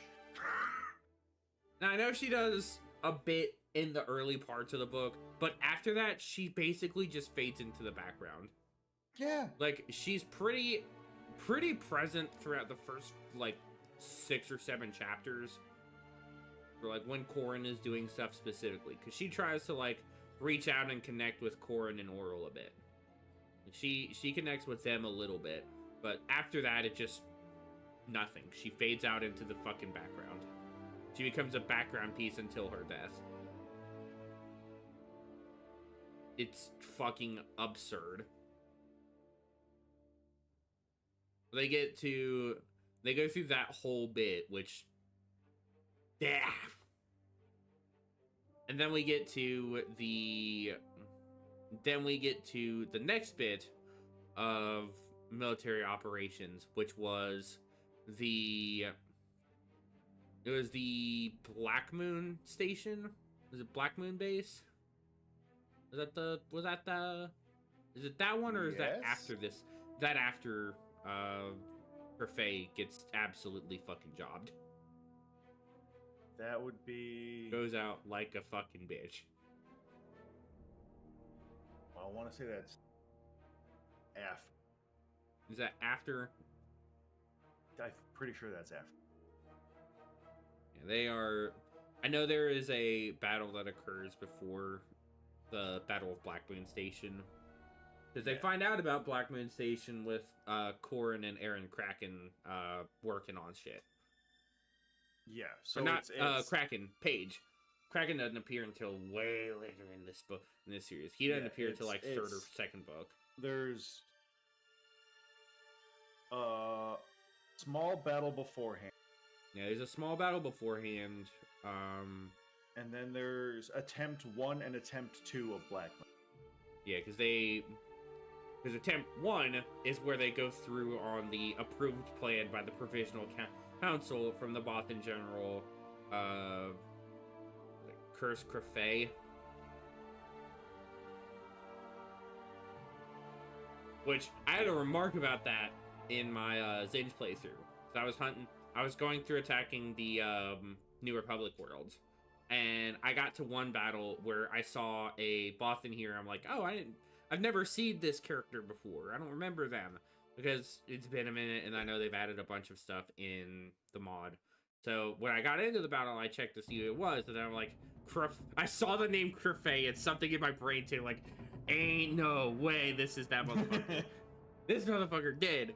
What you mean he's a fucking hero from... Oh, it's the grandson. Right, okay. Okay, that's fair. That's fair. Understandable. Have a nice day. Have a nice day. Prepare to die. Like, Crefay is everything I hate about freaking Phalia, but worse. Yeah. This man openly fights to defend the prospect of a shitty plan. Yup. Because he's trying to use it to climb the fucking ladder. Yep. He's trying to hit them with a full-on brute force strategy that is destined to fail. And everybody, not just a large number of people, every single motherfucker in that meeting is telling him, even fucking Psalm, who by the way by this point has been a complete hard ass about everything. Yup. Like, up his own fucking ass metal rod. This man doesn't even have just a Play-Doh stick. This man's got metal rod up his ass level tight-laced. Yup. And even he's telling this motherfucker, listen, I know the Provisional Council has a lot of say on what the military does, but even I gotta fucking admit, this is a dumb-ass plan. Yup. Dude, even Akbar's like, yeah, no, this plan's awful. It's But a I mean, dog for shit Akbar, plan, he but- recognizes that from the get-go. He knows it's a fucking shitty plan because Akbar's the fucking master strategist of the fucking New Republic. Yeah. And he's like, yeah, this plan, dog shit. Just straight dog shit. But what can you do? We have to see it through. You're like, that, oh. I sat in, and it's worse because Akbar, I think, tells them later, like, I was in that meeting with the Provisional Council, and they completely just overruled my saying on this. Yeah. Just because of fucking Crefay's argument over the prospect of this succeeding. Not even the chances of this. The whole just an argument over the prospect. The idea that it could succeed. Just... Not that it would succeed, but the idea that it even could succeed. It infuriated me. I hate Bothans. Oh, Bothans are bad. A-bab. I ain't never seen a good Bothan. It's rough out here, dude. It's real bad. And they obviously go through the battle, and they get their fucking shit pushed in. Faye's the first one to go, by the way, and Corin gets a front row seat for it. Oh, yeah. Corin's front row seat for that whole battle. And it's only when, and then on top of the fact that a entire, like, 3 whole squadrons of TIE fighters and interceptors roll in. Guardian Squadron and Defender Wing come out and absolutely start helping Rogue Squadron piece the fucking shit out of them. Yeah, because at this point, Psalm is like, you know what, Rogue Squadron's not all that bad.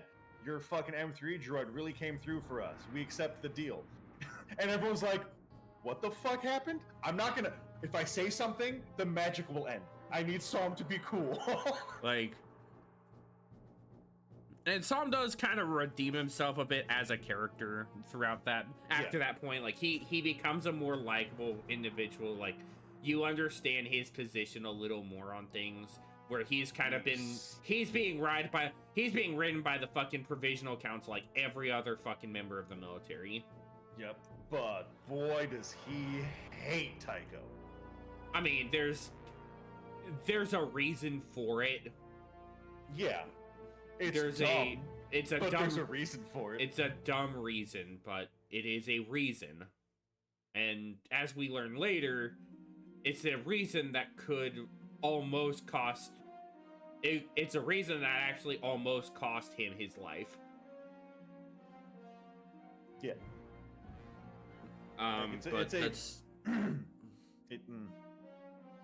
But of course, the second attempt is made after Corin and Lieutenant Page, a Spec Force officer for the New Republic, come together and they organize a plan with Wedge and Psalm to actually work a better idea and discover a point where they could actually take Black Moon.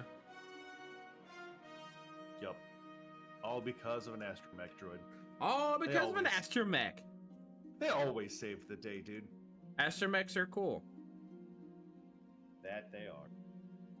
That's why they are the best buddies. They're the ones that will pull you out of the fire when you are really in it. What was Wedge's astromech? Minok. Minok. Right. And Because he's like, hey, why Whistler was Minok? Is it because of this? And then Minok replies, it's a slur, sir. Oh. Because it was it's an insult. It's an insult because the droid had a history of pulling too much power from the ship. I thought it was because he screamed like one. I know, no, he does. It was the fucking wailing noise he made was fucking sounded like a Minok. Yeah, he screamed like a Minok every time the combat started. Because that was Wedge's logic. Was like, is it because you just happen to have a big power drain or something? He's like, no, it's because I just scream like one. Imagine having to explain to your boss why you're nicknamed that. Is it because you draw a lot of power? No, sir. Because anytime I'm in a threatening situation, I scream like a parasite. It's crazy.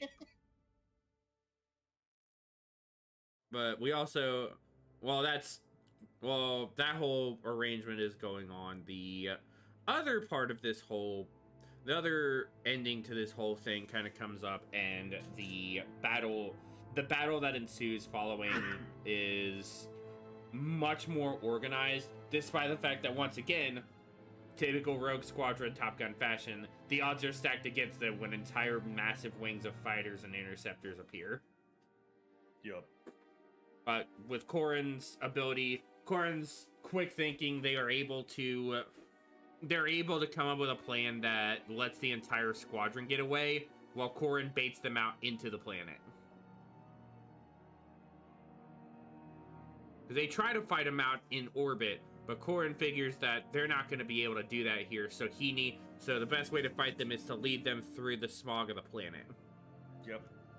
Also because TIE fighters don't maneuver that well in it. Nope. They are not aerodynamic. That is something we've actually covered before, is that they don't have aerodynamics. It's a big reason. Kind of hard to have aerodynamics when you're shaped like a fucking cube. shaped like a cube or a brick. Freaking There's a reason. There's a reason spears. Sergeant Johnson said for a brick he flew pretty good. Yeah. Because normally bricks don't fly well. Yeah, it's fucking hilarious. But that's the whole. They go through that, but on the side, because Tycho got left behind while the rest of the squadron went off to battle, Mirax figures that there's something going on, and she learns that there was in fact something up. Somebody had already found out about their whole plan. But they also found out where they were going and what was about to happen. And with Tycho's help, after finally cracking the secret behind M-Tray, that there was a strange failsafe button on him. And all it took was... Shut up. Fucking dumb. Stupid. Absolutely stupid. You just gotta say shut up 3 times in a row when he turns off. Like Beetlejuice. Like Beetlejuice. Anti-Beetlejuice. Anti-Beetlejuice. Because if you say his name 3 times, he shows up and just talks to you to death. But if you tell M-Tray to shut up 3 times, straight to sleep, like a baby. Mm-hmm. Basically a fucking dumb version of a factory reset. Oh, so silly. The stupider version of a factory reset. That's all it is. I like how he's like, yeah, that's how I found out because I told him to shut up a bunch while we were flying together on a transport ship, only because Wedge didn't want to take him with, so he foisted him off on me. So I told him to shut up 3 times. He turned off. That's how I got along with the droid on such a long trip. Oh, it was such a fun callback moment. Dumb, but it was funny. Oh. Then you get the whole... They go through that whole bit, and then they... and then Corrin is kind of made to make a choice here as the fighters are starting to close in on him. Because he's found himself a little hiding spot, and he's kind of low power and fucking battered up. And then all of a sudden, Hirax and Tycho appear to save his ass. Yup. They fight off the rest of the wing and are able to get out of there, and all while relaying a joke message to the entire squadron. Yep. Literally hit them with fucking. So anyway, I died, but not really. Yeah. Dumb. I died. Psych. Also, I think where I mentioned the talk of the unique Corellian delicacies of rice cake and Wyron's Reserve came about. Yep.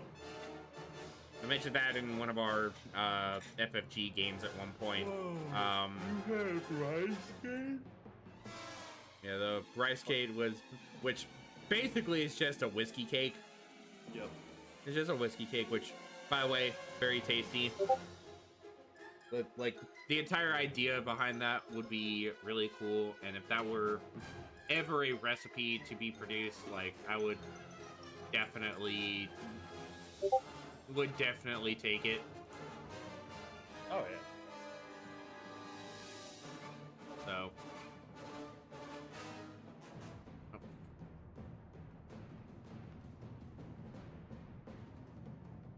Of course, they come back, they celebrate. Corrin gets told that he got outbeat for the ace in that mission because his rival, Roy Jace, actually scored what was it, like 2 more kills than him? Something like that. Beat him out by like 2 kills. And it's during that same encounter before that, while they're all celebrating, that Jace informs them that his uncle's passing away and he needs to go back to Thyfera to help his family organize and prepare for whatever comes next after that. And that's kind of the last Jace. And Jace leaves the squadron for a bit before the cutaway in the epilogue of lore, and I start plotting their next moves, which we'll see a lot of that impact in the next book, which is Gamble. As the second book of that series, which we will get to at some point. But that is pretty much our whole summation of Rogue Squadron and all pretty much the whole Rogue Squadron novel, our little summary of that. A little bit easier to deep dive through because we went at this one more chunking away at it rather than taking it chapter by chapter like we did for the Thrawn book, which for that one you kind of have to because of the hard perspective swaps. Yes. You have to go that one. I feel like for the Canon Thrawn book, we had to tackle that one chapter by chapter specifically because of the way that the drops in the swaps up in perspective happen. And I think that's just also all the time skips too. Yeah, like there's a reason we have to cover it. We have to cover that one individually, and that's why that one took as long as it did. That one was longer because we tackled that one chapter by chapter, but we actually got to be more like grander summation of the entire story rather than trying to chunk through that thing. And we'll try to keep this one, unless it's one of those like the Canon Thrawn books where we have to do that again. This will kind of be the formula we'll go through, kind of introduce the book and where it's set timeline wise, explain the characters involved, and kind of relay the whole story, kind of relay the whole concept of the story. That's, I think, what the baseline is going to end up being. I think that's our formula for this moving forward, which I think should work. I think it should work out fine. So we'll see how everything plays out by the end. As we go more and more into these book club episodes, which we're at the actual end of this one. While we're getting our final thoughts on this one, because I know you had said that you kind of struggled on this one a little bit. Yeah, it's technical. It's kind of dry. It was interesting, but it was definitely not one that I was like, oh man, I can't wait to get some time where I can continue reading this. This was more like all right, well, I kind of have to get it done. It's interesting. It was interesting enough that I had fun with it, but not interesting enough that I would read it again. See, I'm the opposite, but I like these more military stories, so I like these more military, like Top Gun stories, so I'm not as hard against this one. Honestly, the X-Wings, for an introduction to this series of books, this is definitely a favorite. The later books get so much better, in my opinion. The books get to be so much better as we build up into them, but there's I'm sure parts of these that I get, I'm just like, because like the whole Talasia bit, the whole Battle of Talasia. Again, that one is the one that I think just fucking drowns it for me.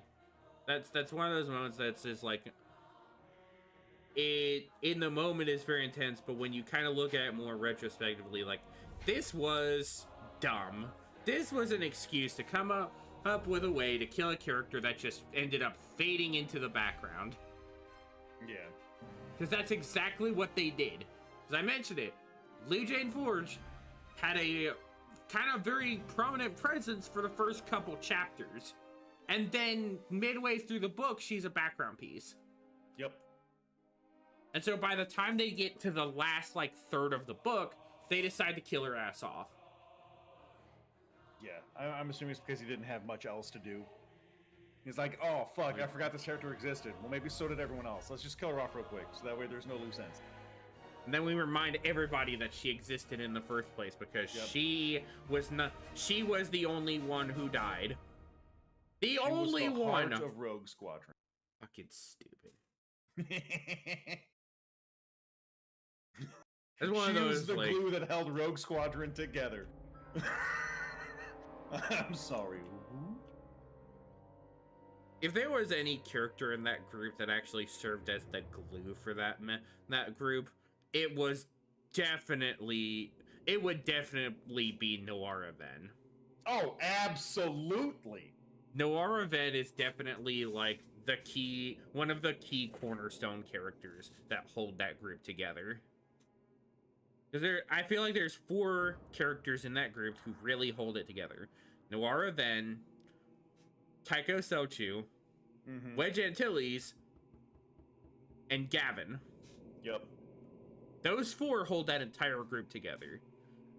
Because Corrin sits too far off on his own to really weigh in the entire weight of the squadron. Like, and it's even more fucked because the 3rd book kind of shows that. 3rd book kind of shows that they are definitely able to move on without Corrin. But we'll eventually get to the rest of these, because like I said, when we get to the Wraith Squadron books, I think you'll like those a lot better, because those get less technical than the first couple books. Because again, the Wraith Squadron books are all done by a different author anyway. Aaron Alston is the one who does that whole lineup. So maybe that style change may help you out, because that one gets more character involved than the other ones. So hopefully that one fixes you up a little. That one helps patch you in a little more than how this one did.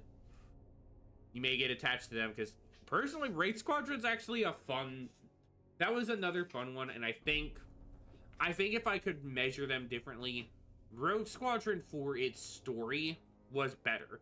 Wraith Squadron for its characters was better. Okay. I can see that. Rogue Squadron has a good story overall. The story of Rogue Squadron is a good story overall. The characters in Wraith Squadron is what helps carry that whole series.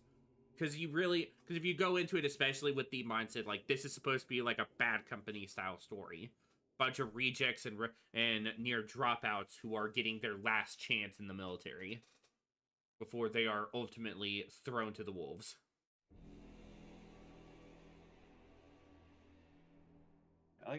The story of Rogue Squadron is good. Mm-hmm. I will give it that. I liked the story of Rogue Squadron. The characters in it, they were all right. And I don't know if you'll be I wanted more interaction. Weirdly enough, I wanted more character development and interaction than I wanted, like, action. Yeah, and I think that's definitely something you'll get more with Wraith Squadron when we get to there. But ultimately, I think if we had to apply some sort of rating for this, I think if we do any more like review things, I know we tried to do. I know with our Skeleton Crew one, we did like a 6.5 for that one. 6.5 out of 10. If we did the book ones, I think we do them as 5 stars versus the 10-star rating we do for the like TV and stuff like that. And the shows and movies, we do those as like 10-star ratings. We do the 5 stars for like books and stuff. I think if we give, for me at least, if I give Rogue Squadron a solid, like, on a 5-star rating, I think I sit probably about a 4-star. Because this was a good story. It had some, like, slower, weak moments, but it was a good story. And its character cast, knowing what I know, they will, at least for me, they will get better, but it is definitely more, the story is what drives this, rather than just the characters. Yeah, I would give it, again, for the same reasons, I'd give it a 3.5. Yeah. I rate this one a bit higher because I like this one a lot more, but it's another one that I'm just like, I know the faults behind it, and I recognize a lot of them. And there's some of the characters that kind of just, like, fall flatter for me than others. There's, like I said before, there's a bunch of characters in here I really like. Oral, Noara Ven, Shield, Gavin, Wedge, Tycho. I get to like Corrin more in the later books than I do in this first book. Korn becomes someone you kind of like a little more later, but he ultimately is just, he's the hothead pilot. He's the typical hothead Corellian pilot. Yeah. Like, it's just what he is. That's the character fixation he fills. He's your hothead ace pilot with nothing to prove because he thinks he's already proved it all. And is constantly having to get humbled for that factor. Mm-hmm. So it's one of those that he'll get better as we go. And there's more to him that will develop over time, but we'll see those in the later books. So that's pretty much where we land. So you're a 3.5 and I'm at a 4.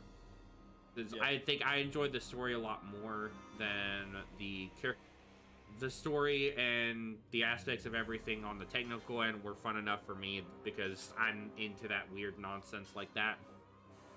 And there were enough characters that I liked the cast here, so it was not a like complete washout for me. Mm-hmm. Honestly, for you, it's sort of similar vibe, but yours, you had less interest towards the characters and the technical side of things. So I had more interest in the character. I think it was for you wanted more interest in the characters. Yeah, I think the characters are interesting. You were I just want wanting for more from the characters. Yeah. And the technical jargon and everything I could have done without. Yeah, it's the amount of times I heard etheric rudder, I'm like, I don't. They really use terminology for that one. It's kind of crazy, but that's. I think that actually manages to wrap up our little book club for this one, which again was a lot shorter because we were able to actually compound and compact this one a lot tighter and nicer than the Thrawn one, because there's a lot of overlapping, a lot of time skipping that we kind of have to pin everything down and place it where this happened, explain some of the parts individually rather than kind of give the broader scope of this one that we were managed to give. So it just is one of those. But as for, like I said at the beginning, I will be giving us we are going to do another book club at the end of, we'll be doing that one on the 23rd of February. We'll do that one on the 23rd of February. Okay. So, and this month's book club is going to be, I brought it up to you already, we are going to be doing Dark Disciples as our book club for this one. This is going to be the story of Quinlan Voss and Asajj Ventress during the Clone Wars. They mission to take out Count Dooku, the leader of the Separatist Alliance.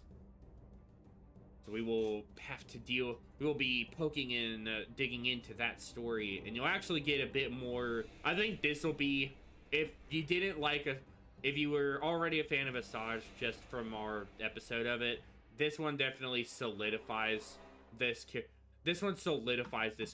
so much more. Because honestly, I think personally, this book actually kind of hurts a lot of the likes I had for Quinlan Voss, and enhanced a lot of my interest for Ventress. Nice. Enhanced my opinion on Ventress a lot more than it did hinder my opinions, kind of like break down my opinions on Quinlan Voss.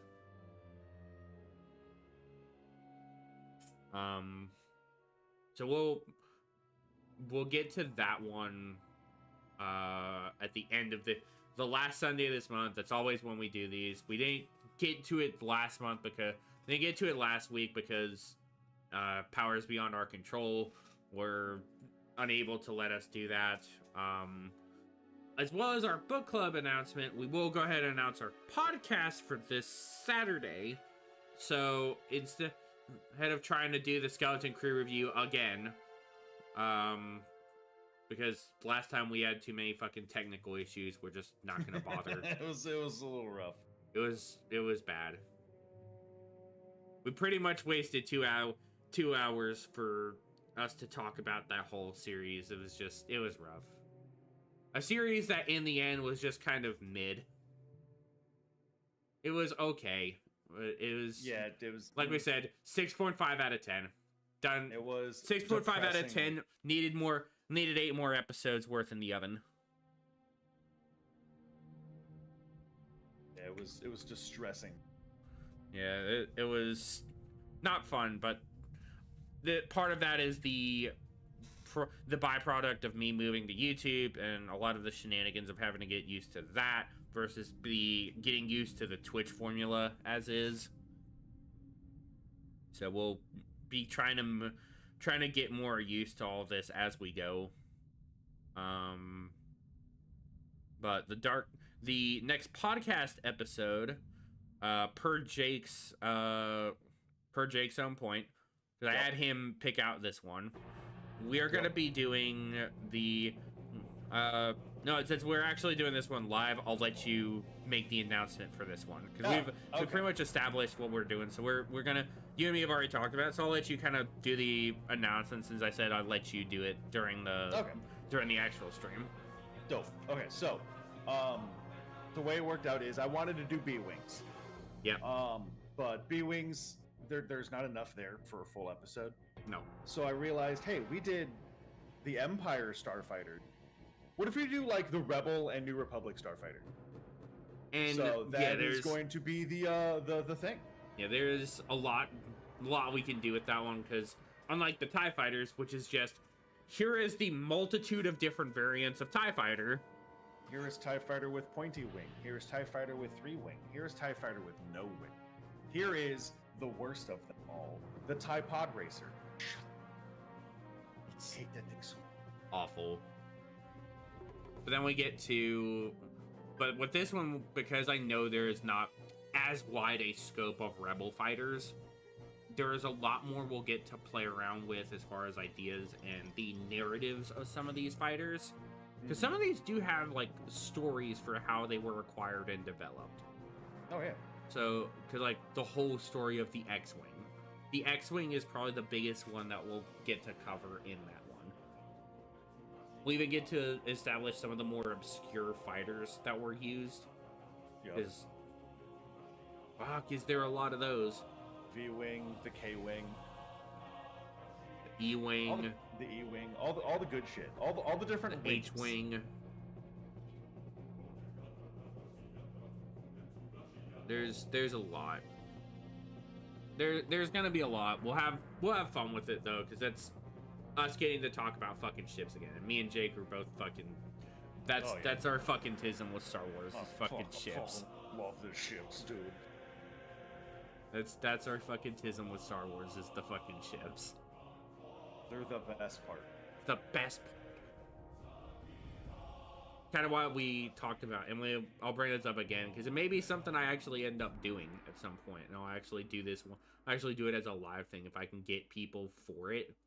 What I'll end up doing, one thing I've talked about doing potentially in the future at some point. I don't know what day, what time I'll do it, but it'll probably be sometime in the afternoons at some point. Mm-hmm. Maybe at some point on some other day in the week, or the opposites, or like do it the opposite Saturday of my I may do it the opposite Saturday of the Dragon Ball game that I run. Okay. That way we can kind of do like go from the podcast, do the Salty Saturday stream, and then I'll get to my D&D stuff. Because I know we haven't done a lot of that, and I want to be doing more when I actually establish the Salty Saturday streams more often. So it's fair. We managed to get a point to do that. I think that'll be the day we do it. So it'll be like an every other week. We'll do those live on YouTube, and it'll be a live action. It'll be a live play, Star Wars, a Star Wars Fantasy Flight Games, RPG, tabletop RPG, where we will be doing. And the concept, we talked about this because we were talking about this during our Skeleton Crew review, and we thought this idea would actually be kind of fun if Star Wars took a crack at it, and almost like a almost Voyager style Star Wars idea. Like Star Trek Voyager, but if Star Wars took a crack at that same sort of story. Yep. I think that would just be fun. That would be a fun little narrative of this, like, either an organized group or a band of ragtag individuals who got placed here because there was nobody else around kind of deal. Take that whole like Voyager concept of limping this broken ship around to try to repair it and build it back up so you can do stuff. Take it to where it's take it around the galaxy and doing all these crazy adventures while trying to do just figuring out what you're doing. Yep. So it'd be one of those we'll probably play around with in the probably something I will do in the future at some point on the channel. Don't know when, but that's an idea that me and Jake will end up getting to. I've got maybe 2 or 3 people I can probably pull for that. So I'm almost certain I'm probably will be able to pull, assuming the game that he's running on the opposite Saturday ends up kind of following through like it feels like it's going to. At least for mine and Angel's side of it, it feels like it's getting ready to cave in. I'm already at the point, I'm like, I've been waiting for this game already, and with me finally being able to play it again, with how far gone we have been with like getting the chances to do it, I'm like, I'm losing it, man. I'm losing the interest. Yeah. So. When was the last time you guys played?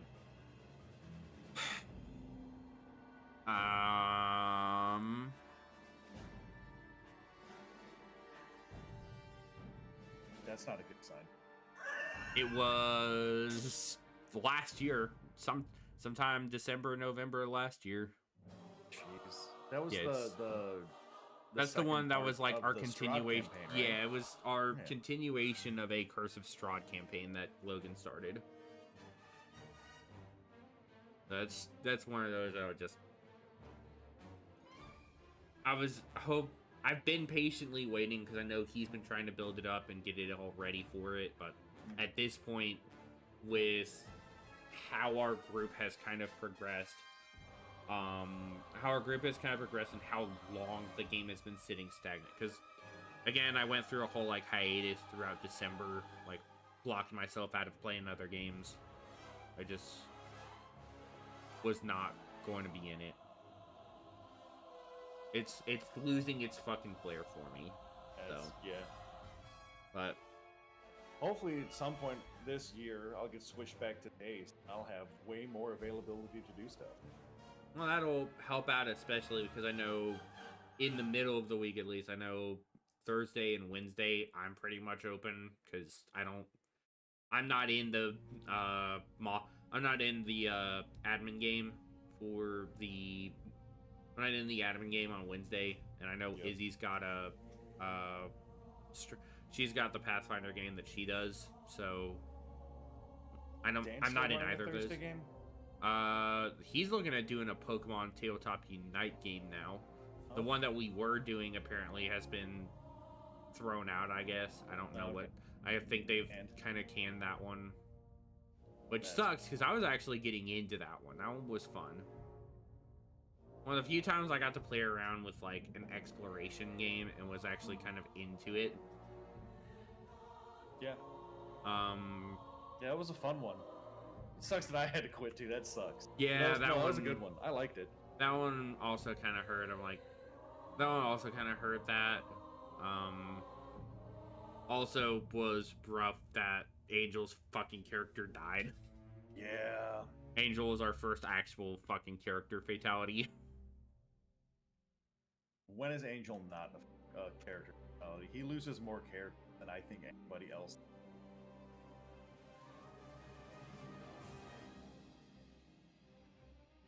he and Damien, I think, have a contending body count there. Yeah. Well, Angel does it because he does dumb shit, and then Damien, it happens to him because he plays bad. He builds a character idea, but doesn't flesh it out enough to do anything. Ah, so it's the Grimmer situation. Got it. Yeah. And then Angel, his characters, he builds a good character and then just actually Fucking like badmouths the massacre. BBEG or does something dumb, and his character's like, "Yeah, you're dead now." Just. It's dumb. It's not. Angel's got it rough. Angel has it rough.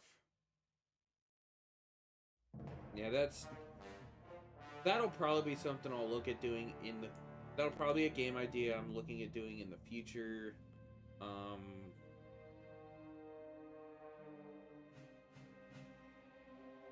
Like it'll be one of those that just kind of it's gonna be one of those that if I manage to get in the middle of the week, that'll be awesome, because usually Thursdays and Wednesdays I'm open those afternoons, so I'll be able to stream that evening. Mm-hmm. I'll get the upload for that day out, and I'll do a stream after it uploads. Especially if Thursdays open up, that's a day that I know there's a fair few people that I could get in or open, so Thursday or Wednesday would be the optimal days for me in the week. I got one person who's looking to potentially get into this kind of thing more, so we'll have another instance of a new player, and hopefully one with a lot more consistency. That would be nice. Yeah, that would be nice. So we'll figure that one out. We'll figure that one out. Eventually I'll have stuff sorted, because I do want to try my hand at actually making some tables for this one, to actually make some proper maps for it. So it'll probably be something a bit later on, but it's an idea that'll keep brewing in the head and be developed over time. So whenever it happens, it'll happen. But for now, it exists as a concept for future potential. See how that ends up going, but think that at least for this, we are gonna go ahead and end it off surprisingly on a much earlier note. So that worked out immensely, I think. I figured that we were gonna go like another solid hour with this, but and about the time we usually do for our podcast, so thankfully it wasn't that long. Yeah, it wasn't Thrawn levels of. Dude, that was 5 hours. That one was rough. 5 hours, dude. That one was rough to get through. Fun, but That was- man, that was a long one. That was brutal. It's fucking awful, but hopefully this next Saturday we will be doing this next Saturday, obviously we've got the podcast where we will be doing the Rebel Starships, and hopefully we will be doing a Salty Saturday stream where we're gonna start a playthrough in the Jedi Power Battles game. Yeah. Where we will play probably some of the jankiest, like, Star Wars beat 'em. It's gonna be fucking jank Star Wars beat 'em up platforming. It's gonna be fun. Yeah. It's gonna be so awful. Can't wait. It's gonna be fucking great.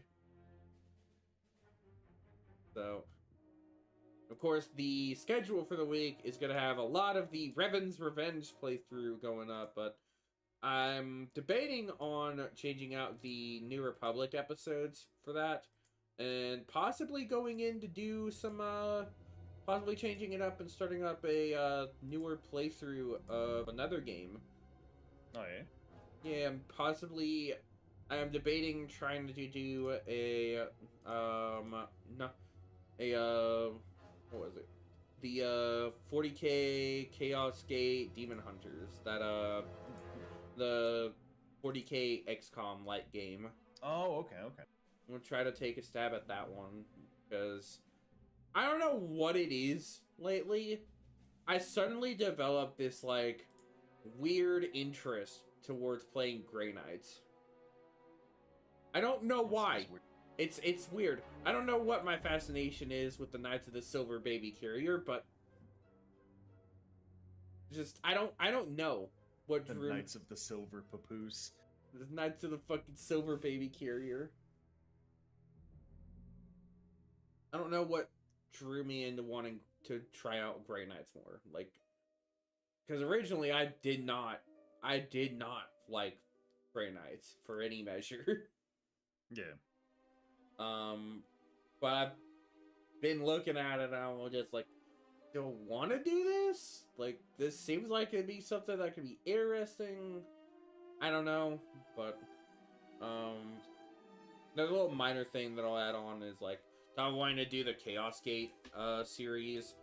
Another thing I'm also probably gonna end up looking at doing in the future at some point.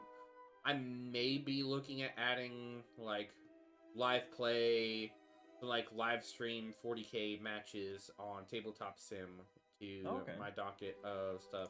If I can get people to consistently fucking play with me, I may look at doing more of that. Nice. I can get more consistent play of that. I would 100% go about doing some 100% do some 40k battling streams on the channel. So we'll probably see some of that in the late future, but for now at least that's gonna be where we'll cut it off. Hope you all enjoy, and hope you all will join us for the next podcast and the next book club episode. Till then, this has been the Freelancer, signing off. Until next time.